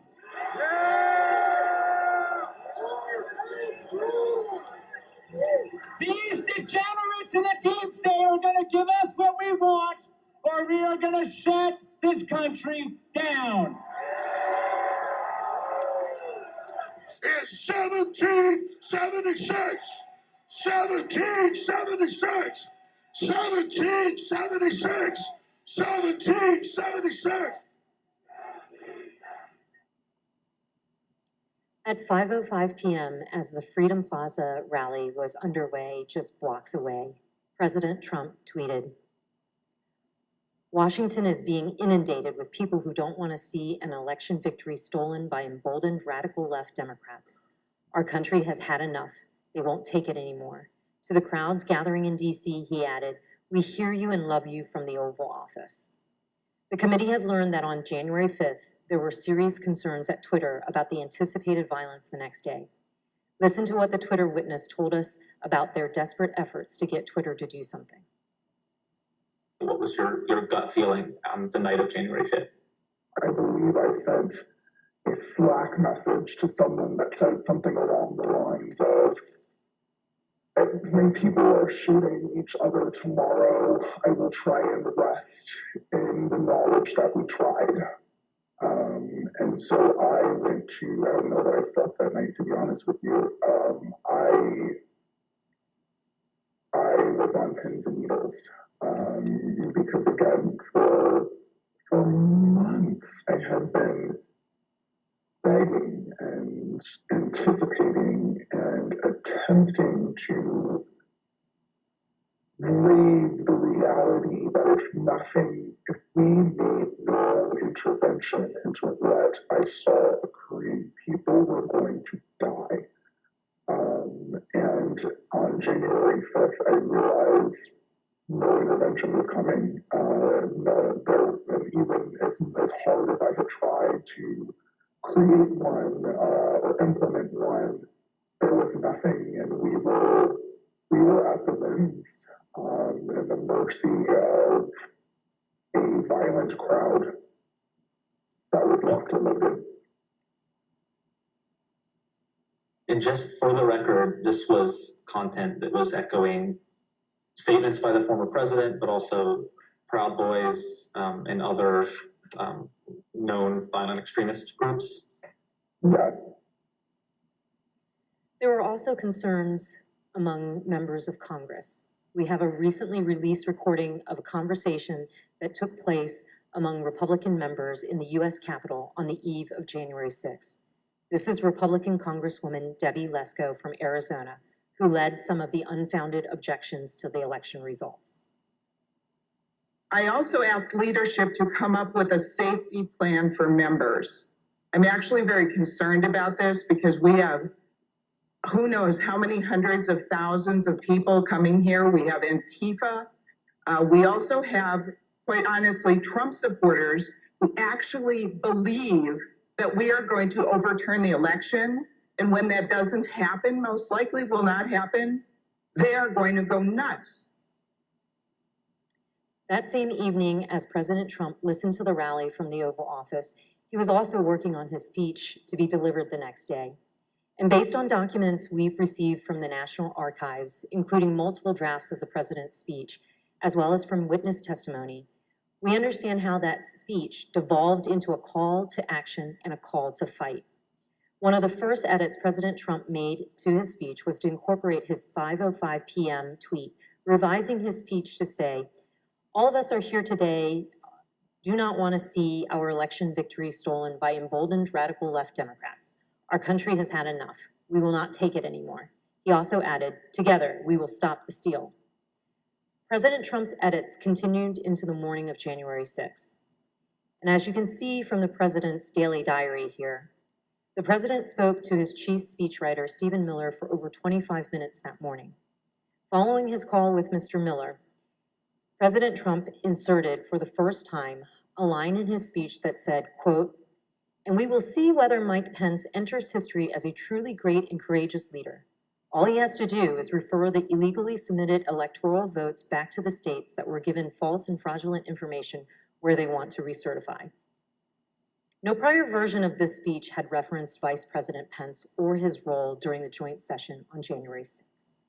These last-minute edits by President Trump to his speech were part of the president's pressure campaign against his own vice president. But not everyone wanted these lines regarding the vice president included in the president's speech, including White House lawyer Eric Hirschman. Did you ever speak to anybody in the White House at the time about this disagreement between the president and the vice president, other than the president, based on the objection from your counsel?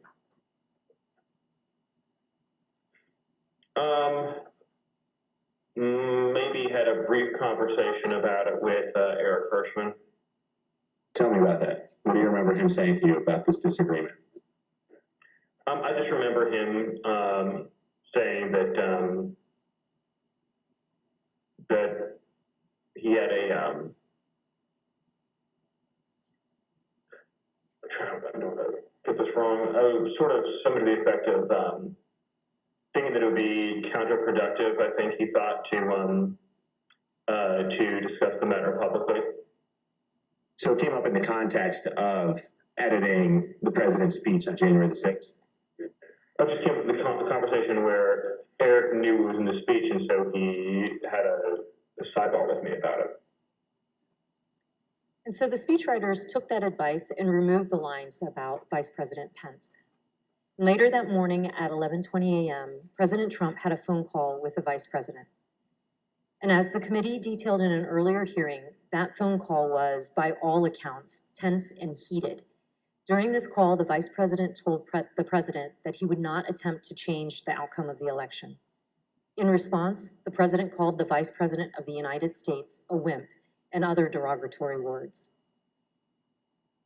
As you can see in this email, after Vice President Pence told President Trump that he would not unilaterally deliver him a second term in office, the speechwriters were directed to reinsert the Mike Pence lines.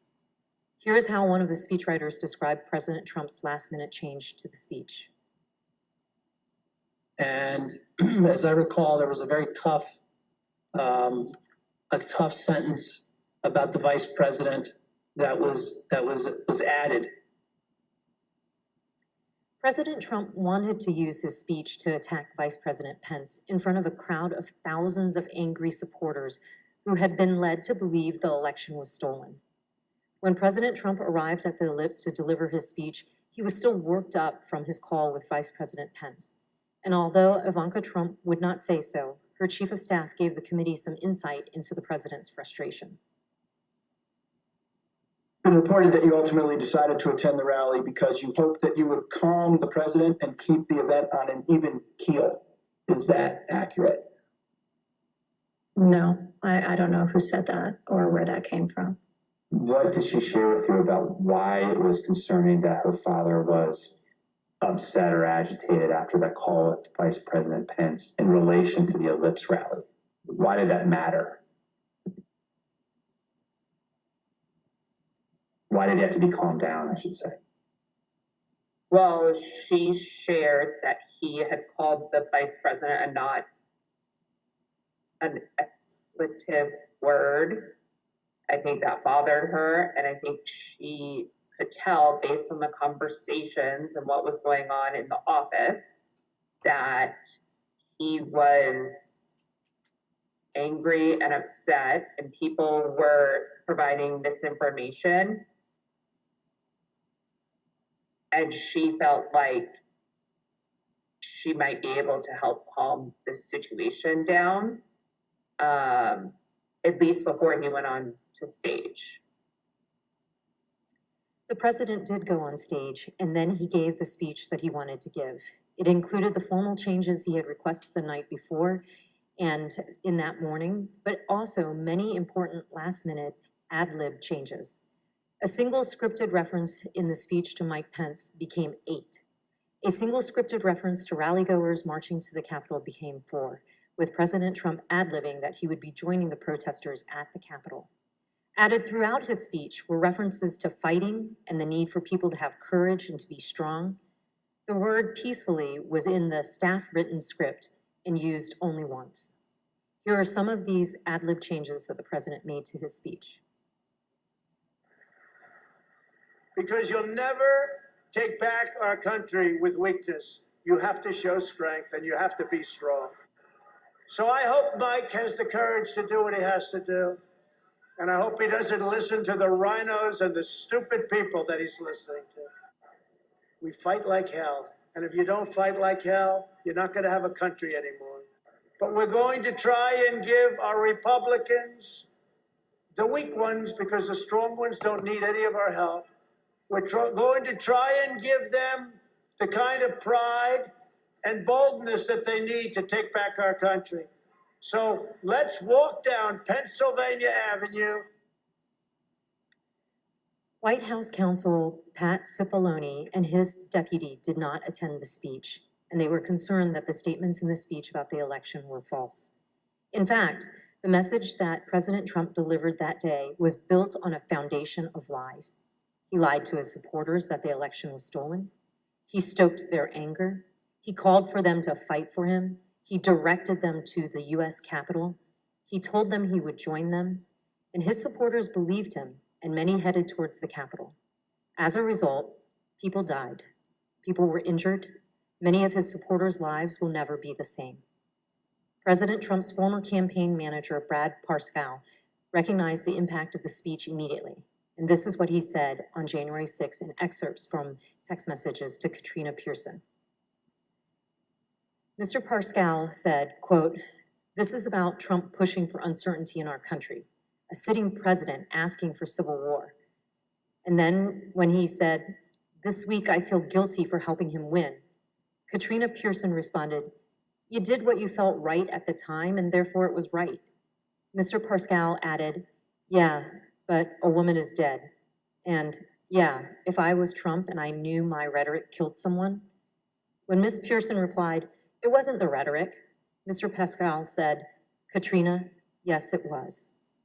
Thank you, Mr. Chairman. I yield back. Gentlelady yields back. We're joined today by Mr. Jason Van Tavenhold and Mr. Stephen Ayers. Mr.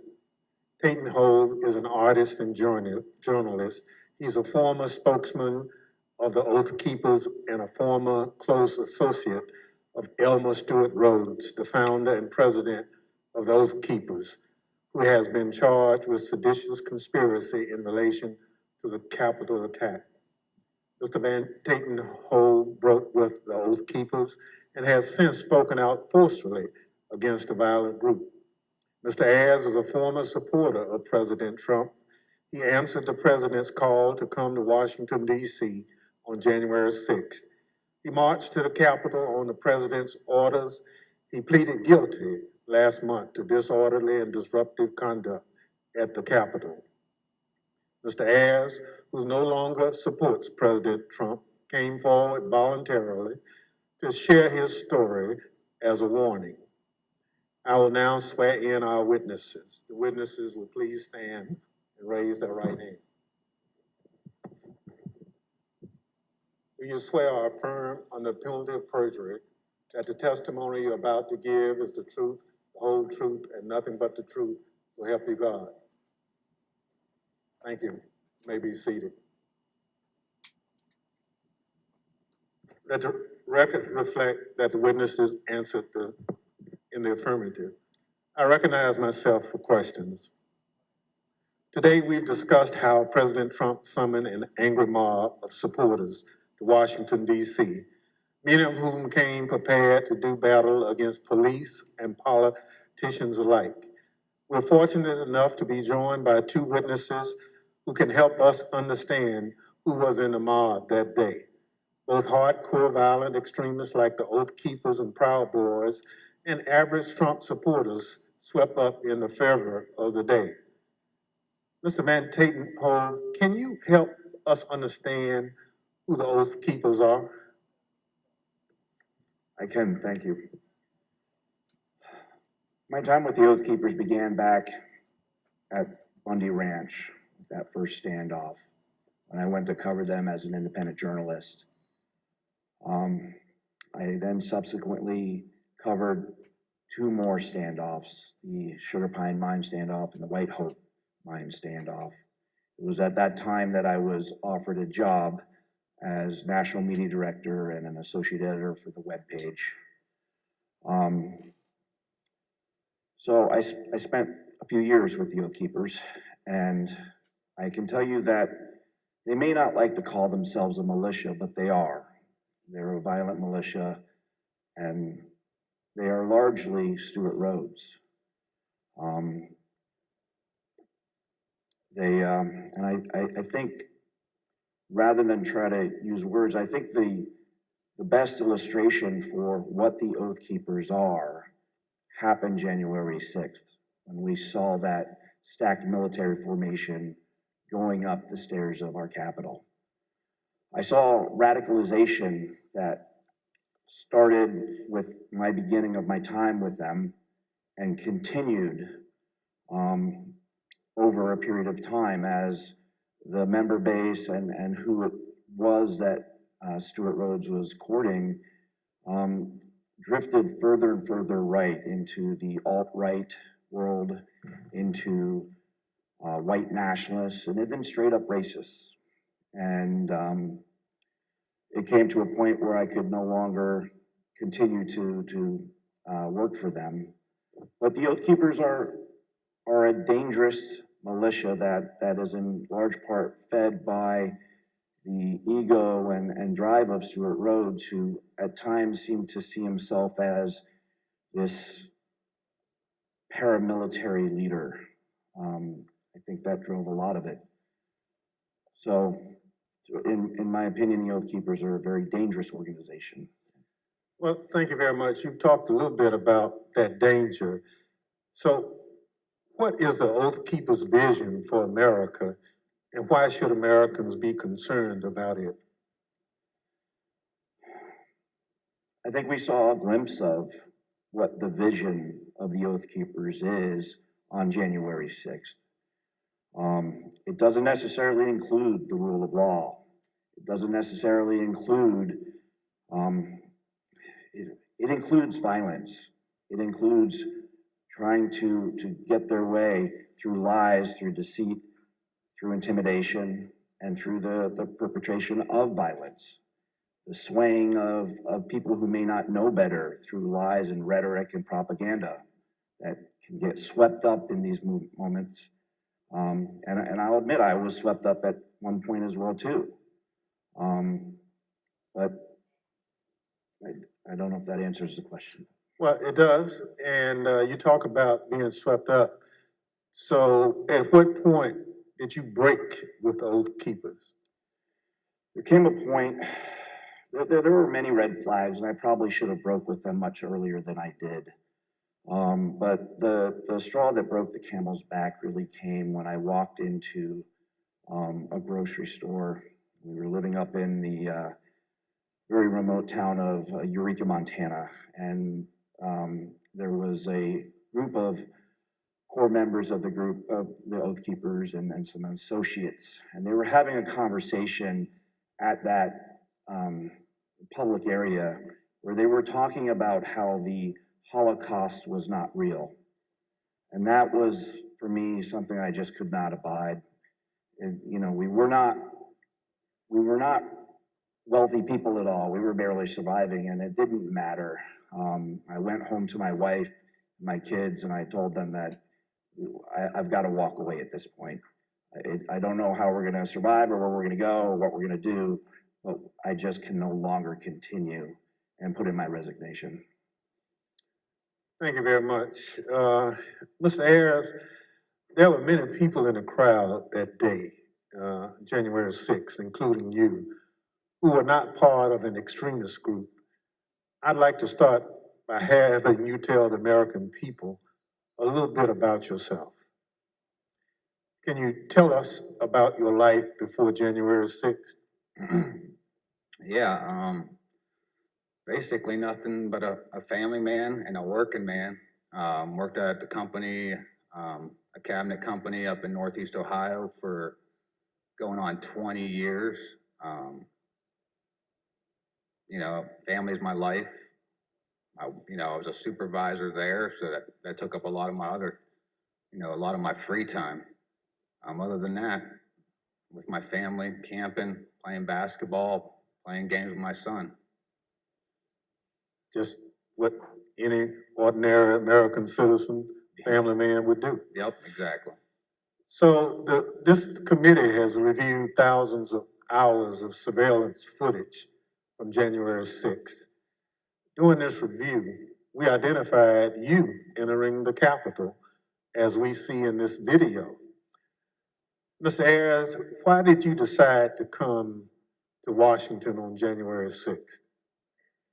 For me personally, you know, I was, you know, pretty hardcore into the social media, Facebook, Twitter, Instagram. I followed, you know, President Trump, you know, on all of the websites, you know. He basically put out, you know, come to Stop the Steal rally, you know, and I felt like I needed to be down here. So you basically learned about the rally on social media and at some point made a decision to come to Washington. Yep. I had some friends I found out were coming down, and I just hopped on with them right at the tail end when I found out, and came down here with them.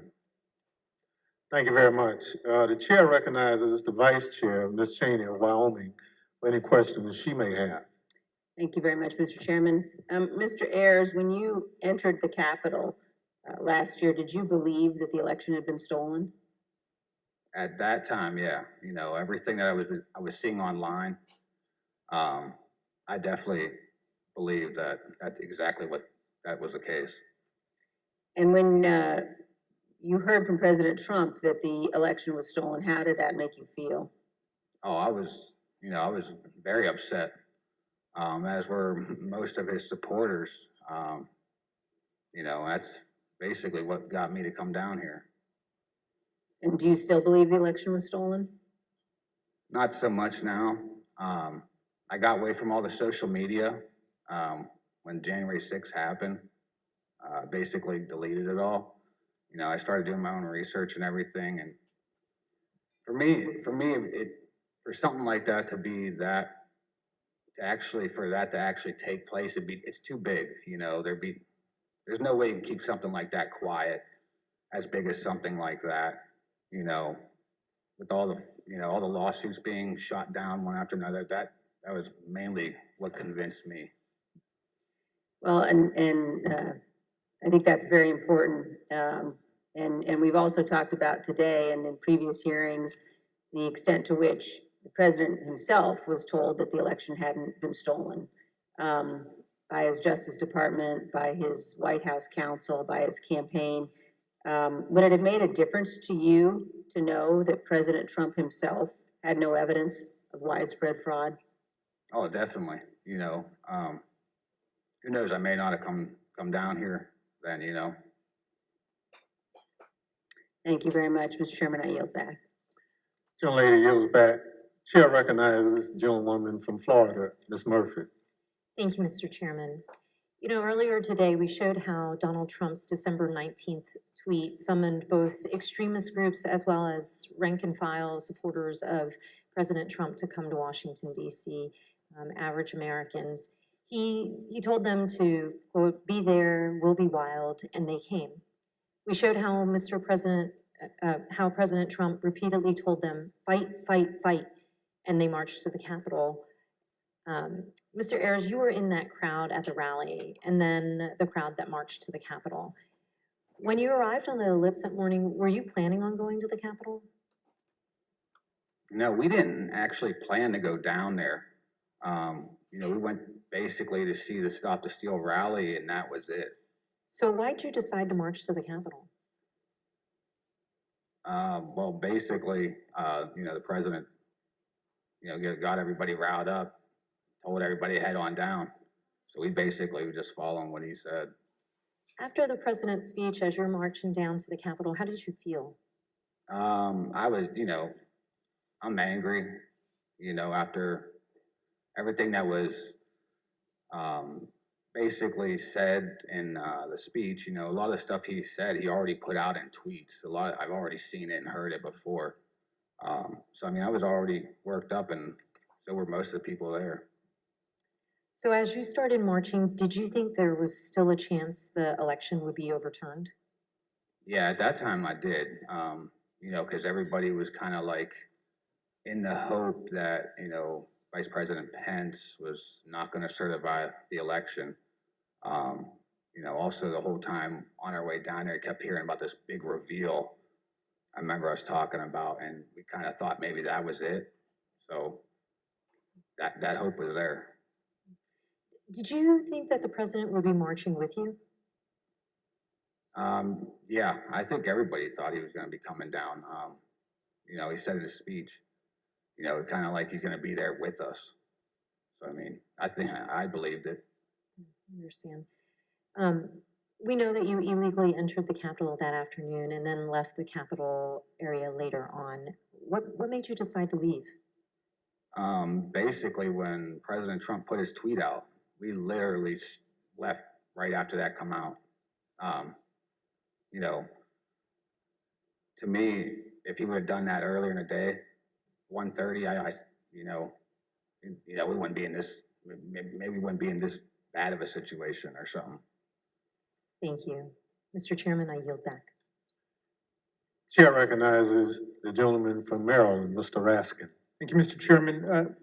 Mr. Van Tatenhoff, in the run-up to January 6th, Stewart Rhodes publicly implored President Trump to invoke the Insurrection Act, the 1807 law that allows the president to call up militias to put down a rebellion against the United States. And I want to get your thoughts about this in the context of your prior relationship with Stewart Rhodes.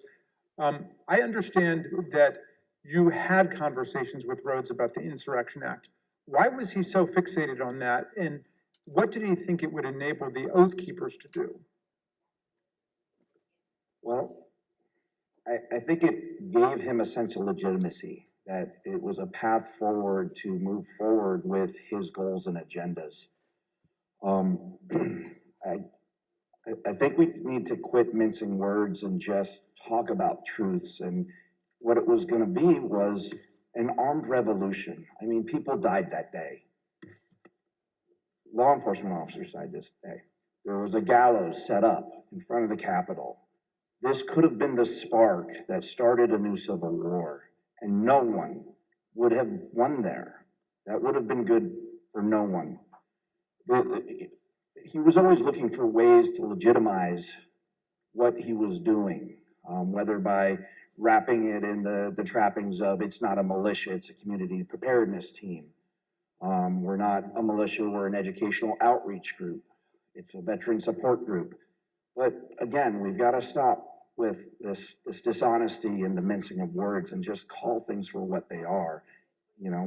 He's a militia leader.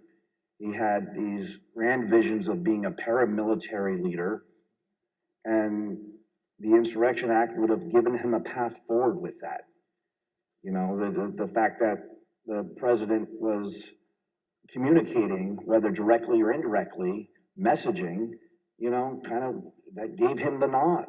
And all I can do is thank the gods that things did not go any worse that day. What did the Oath Keepers see in President Trump? They saw a path forward that would have legitimacy. They saw opportunity, I think, in my opinion, to become a paramilitary force, Last week, the Department of Justice indicated that it has evidence of the Oath Keepers bringing not just firearms, but explosives to Washington ahead of January 6th. And the committee's also learned that Stewart Rhodes stopped to buy weapons on his way to Washington and shipped roughly $7,000 worth of tactical gear to a January 6th rally planner in Virginia before the attack. Did you ever hear Rhodes discuss committing violence against elected political leaders? Yeah, I mean, that went back from the very beginning of my tenure. One of the first assignments that he brought to me wanting me to do as more of a graphic artist function was to create a deck of cards. You may remember back to the conflict in the Middle East, where our own military created a deck of cards, which was a who's who of kind of the key players on the other side that they wanted to take out. And Stewart was very intrigued by that notion and influenced by it, I think. And he wanted me to create a deck of cards that would include different politicians, judges, including up to Hillary Clinton as the Queen of Hearts. This is a project that I refused to do. But from the very start, we saw that. There was always the push for military training, including there were courses in that community that went over explosives training. So yeah, this all falls in line. Mr. Van Tatenhoff, you say in your very thoughtful written testimony that we received today that you fear what the next election cycle will bring. And you also say that we have been exceedingly lucky in that we have not seen more bloodshed so far. I wonder if you would elaborate on those two statements. I think as far as the luck goes, we've had the potential from Bundy Ranch on. I mean, being boots on the ground at these standoffs, and they were standoffs where there were firearms pointed across lines at federal law enforcement agencies. You know, whatever it may be with that particular standoff. But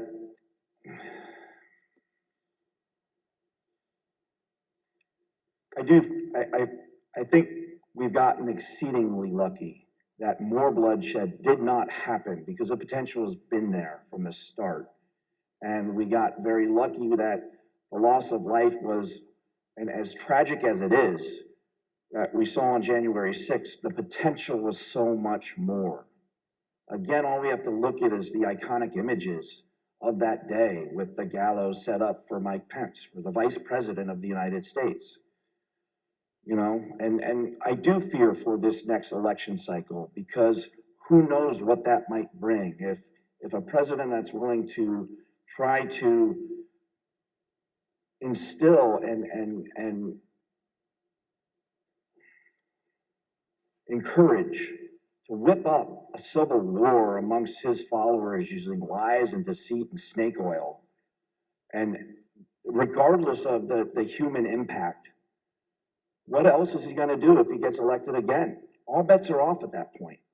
And that's a scary notion. I have 3 daughters. I have a granddaughter.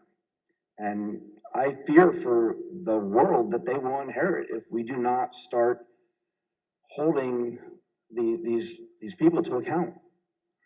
Thank you for your testimony, Mr. Van Tatenhoff. Mr. Ayers, I first want to ask you about what finally caused you to leave on January the 6th. We know that the medieval style combat with our police, the occupation of the building, this was going on for several hours until the president issued at 4:17 a tweet, I believe, that included a video telling people to go home. Did you see that, and did that have any effect on what you were doing? Well, when we were there, as soon as that come out, everybody started talking about it, and it seemed like it started to disperse, you know, some of the crowd. Obviously, you know, once we got back to the hotel room, we seen that it was still going on, but it definitely dispersed a lot of the crowd. And did you leave at that point? Yeah, we did. Yeah, we left. So, in other words, that was the key moment when you decided to leave, when President Trump told people to go home. Yeah, we left right when that come out. You were not a member of an organized group like the Oath Keepers or the Proud Boys, as most of the crowd wasn't. I wonder, on January 6th, was it your view that these far-right groups like the Oath Keepers and Proud Boys and 3%ers and others were on your side? Did you have any reservations about marching with them and rallying with them? Well, I definitely didn't have a problem, you know. I was probably following them online myself. You know, I thought, you know, hey, they're on our team, good. That's how I kind of looked at it at the time, you know, like I didn't have a problem with it. I thought it was a good thing. I'm interested in hearing about what's happened to you since the events of January 6th. You told the vice chair that you no longer believe Trump's big lie about the election, but that's what brought you originally to Washington. Looking back on it now, how do you reflect on the role that you played in the crowd that day, and what is going on in your life? Basically, you know, I lost my job. Since this all happened, you know, pretty much sold my house. So everything that happened with the charges, you know, thank God, a lot of them did get dismissed because I was just holding my phone, but at the same time I was there. So I mean, it definitely, it changed my life, you know, not for the good, definitely not for the, you know, for the better. Yeah, I mean, Well, that's all I could say. President Trump is still promoting the big lie about the election. How does that make you feel? It makes me mad because I was hanging on every word he was saying. Everything he was putting out, I was following it. I mean, if I was doing it, hundreds of thousands or millions of other people are doing it, or maybe even still doing it. It's like he just said about that, you know, you got people still following and doing that. Who knows what the next election could come out, you know, could end up being down the same path we are right now. I mean, just don't know. Mr. Ayers, I see that your wife has joined you today, and welcome to Washington. We know this has been very difficult on you both and your family. What lessons, finally, do you want the American people to learn from the way you and your family have suffered as a result of these events? Biggest thing is I consider myself a family man and I love my country. I don't think any one man is bigger than either one of those. I think that's what needs to be taken. You know, people dive into the politics, and for me, I felt like I had, you know, like horse blinders on. I was locked in the whole time. Biggest thing for me is take the blinders off, make sure you step back and see what's going on before it's too late. Well, I want to thank you for your testimony and for appearing, both of you, today. And Mr. Chairman, I yield back to you. Gentleman yields back. I want to thank our witnesses for joining us today. The members of the Select Committee may have additional questions for today's witnesses, and we ask that you respond expeditiously in writing to those questions. Without objections, members will be permitted 10 business days to submit statements for the record, including opening remarks and additional questions for the witnesses. Without objection, the chair recognizes the gentleman from Maryland, Mr. Raskin, for a closing statement. Thank you, Mr. Chairman. When Donald Trump sent out his tweet, he became the first president ever to call for a crowd to descend on the capital city to block the constitutional transfer of power. He set off an explosive chain reaction among his followers, but no one mobilized more quickly than the dangerous extremists that we've looked at today. Seizing upon his invitation to fight, they assembled their followers for an insurrectionary showdown against Congress and the vice president. On January 6th, Trump knew the crowd was angry. He knew the crowd was armed. He sent them to the Capitol anyway. You might imagine that our founders would have been shocked to learn that an American president would one day come to embrace and excuse political violence against our own institutions, or knowingly send an armed mob to attack the Capitol to usurp the will of the people. But you know, Mr. Chairman, the founders were pretty wise about certain things, and at the start of the Republic, they actually warned everyone about Donald Trump. Not by name, of course, but in the course of advising about the certain prospect that ambitious politicians would try to mobilize violent mobs to tear down our own institutions in service of their insatiable ambitions. In the very first Federalist paper, Alexander Hamilton observed that history teaches that opportunistic politicians who desire to rule at all costs will begin first as demagogues, pandering to the angry and malignant passions of the crowd, but then end up as tyrants, trampling the freedoms and the rights of the people. A violent insurrection to overturn an election is not an abstract thing, as we've heard. Hundreds of people were bloodied, injured, and wounded in the process, including more than 150 police officers, some of them sitting in this room today. I want to give you an update on one officer who was badly wounded in the attack and is well known to the members of this committee because he testified before us last year. Sergeant Aquilino Ganell is an Army veteran who spent a year on active combat duty in the Iraq War, and then 16 years on the Capitol Force.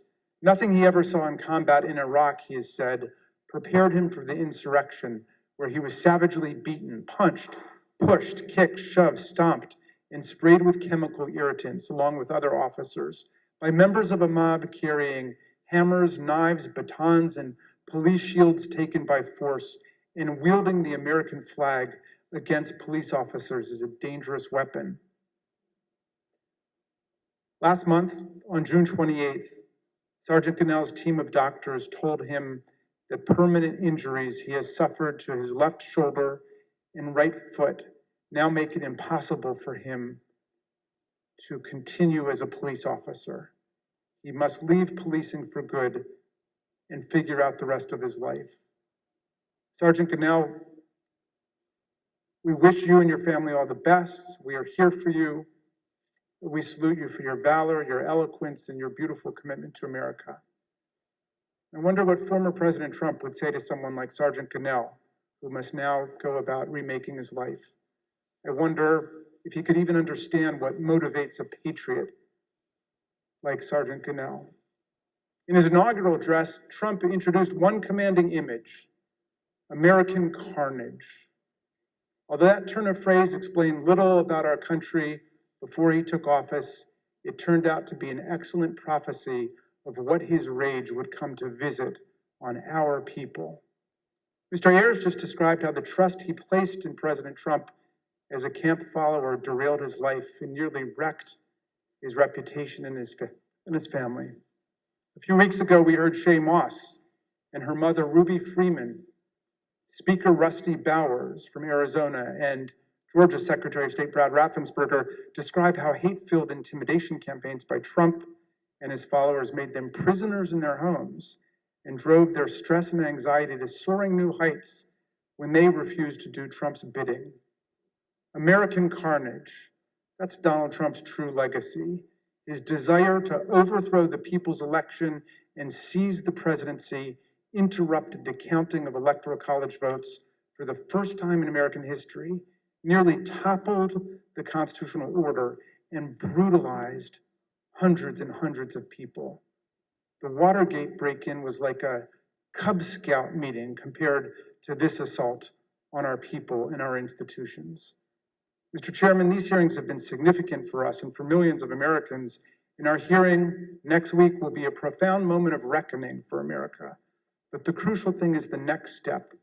What this committee, what all of us will do to fortify our democracy against coups, political violence, and campaigns to steal elections away from the people. Unlike Mr. Ayers and Mr. Van Tatenhove, people who have recovered and evolved from their descent into the hell of fanaticism, Donald Trump has only expanded his big lie to cover January 6th itself. He asserts the insurrection was the real election, and the election was the real insurrection. He says his mob greeted our police officers on January 6th with hugs and kisses. He threatens to take one of America's two major political parties with him down the road to authoritarianism, and it is Abraham Lincoln's party, no less. The political scientists tell us that authoritarian parties have two essential features in common in history and around the world. They do not accept the results of democratic elections when they lose, and they embrace political violence as legitimate. And the problem of incitement to political violence has only grown more serious in the internet age, as we have just heard. But this is not the problem of one party, it is the problem of the whole country now. American democracy, Mr. Chairman, is a precious inheritance, something rare in the history of the world and even on earth today. Constitutional democracy is the silver frame, as Lincoln put it, upon which the golden apple of freedom rests. We need to defend both our democracy and our freedom with everything we have and declare that this American carnage ends here and now. In a world of resurgent authoritarianism and racism and anti-Semitism, let's all hang tough for American democracy. Thank you, Mr. Chairman. I yield back.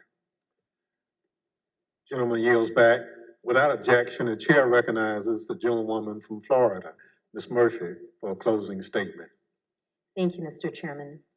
At one of our first hearings, Chairman Thompson explained that the members of this committee would not spend much time talking about ourselves. Rather, we would let the evidence play the leading role. And the chairman was right, because this isn't about promoting ourselves as individuals, it's about protecting the country we love. And it's about preserving what actually makes America great: the rule of law, free and fair elections, and the peaceful transfer of power from one elected leader to the next. But if I may say a word about myself and why I'm proud to serve on this committee. I'm the only member of this committee who was not blessed to be born an American. I was born in Vietnam after the Vietnam War, and my family and I fled a communist government and were rescued by the US Navy and were given sanctuary in America. My patriotism is rooted in my gratitude for America's grace and generosity. I love this country. On January 6th, 4 decades after my family fled a place where political power was seized through violence, I was in the United States Capitol, fleeing my fellow Americans. Members of the angry mob had been lied to by a president and the other powerful people who tried to convince them without evidence that the election had been stolen from them. Some of them then tried to use physical violence to overturn the outcome of a free and fair election. Our committee's overriding objective is to fight fiction with facts, to create a full account for the American people and for the historical record, to tell the truth of what happened and why it happened, to make recommendations so it never happens again, to defend our democracy. To me, there's nothing more patriotic than that. Thank you, Mr. Chairman. I yield back. Gentlelady yields back. Without objection, the chair recognizes the gentlewoman from Wyoming, Ms. Cheney, for a closing statement. Thank you very much, Mr. Chairman. Mr. Chairman, let me put what you have seen today in a broader context. At the very outset of our hearings, we described several elements of President Trump's multi-part plan to overturn the 2020 election. Our hearings have now covered all but one of those elements: an organized campaign to persuade millions of Americans of a falsehood that the 2020 election was stolen by widespread fraud, a corrupt effort to pressure Vice President Pence to refuse to count electoral votes, an effort to corrupt the U.S. Department of Justice, efforts to pressure state election officials and legislators to change state election results, a scheme to create and submit fake electoral slates from multiple states. And today, you saw how President Trump summoned a mob to Washington for January 6th, and then, knowing that that mob was armed, directed that mob to the United States Capitol. Every one of these elements of the planning for January 6th is an independently serious matter. They were all ultimately focused on overturning the election, and they all have one other thing in common. Donald Trump participated in each substantially and personally. He oversaw or directed the activity of those involved. Next week, we will return to January 6th itself. As we have shown in prior hearings, Donald Trump and his legal team, led by Rudy Giuliani, were working on January 6th to delay or halt Congress's counting of electoral votes. The mob attacking and invading the Capitol on that afternoon of January 6th was achieving that result. And for multiple hours, Donald Trump refused to intervene to stop it.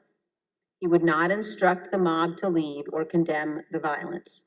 He would not order them to evacuate the Capitol and disperse. The many pleas for help from Congress did no good. His staff insisted that President Trump call off the attack. He would not. Here are a few of the many things you will hear next week from Mr. Cipollone.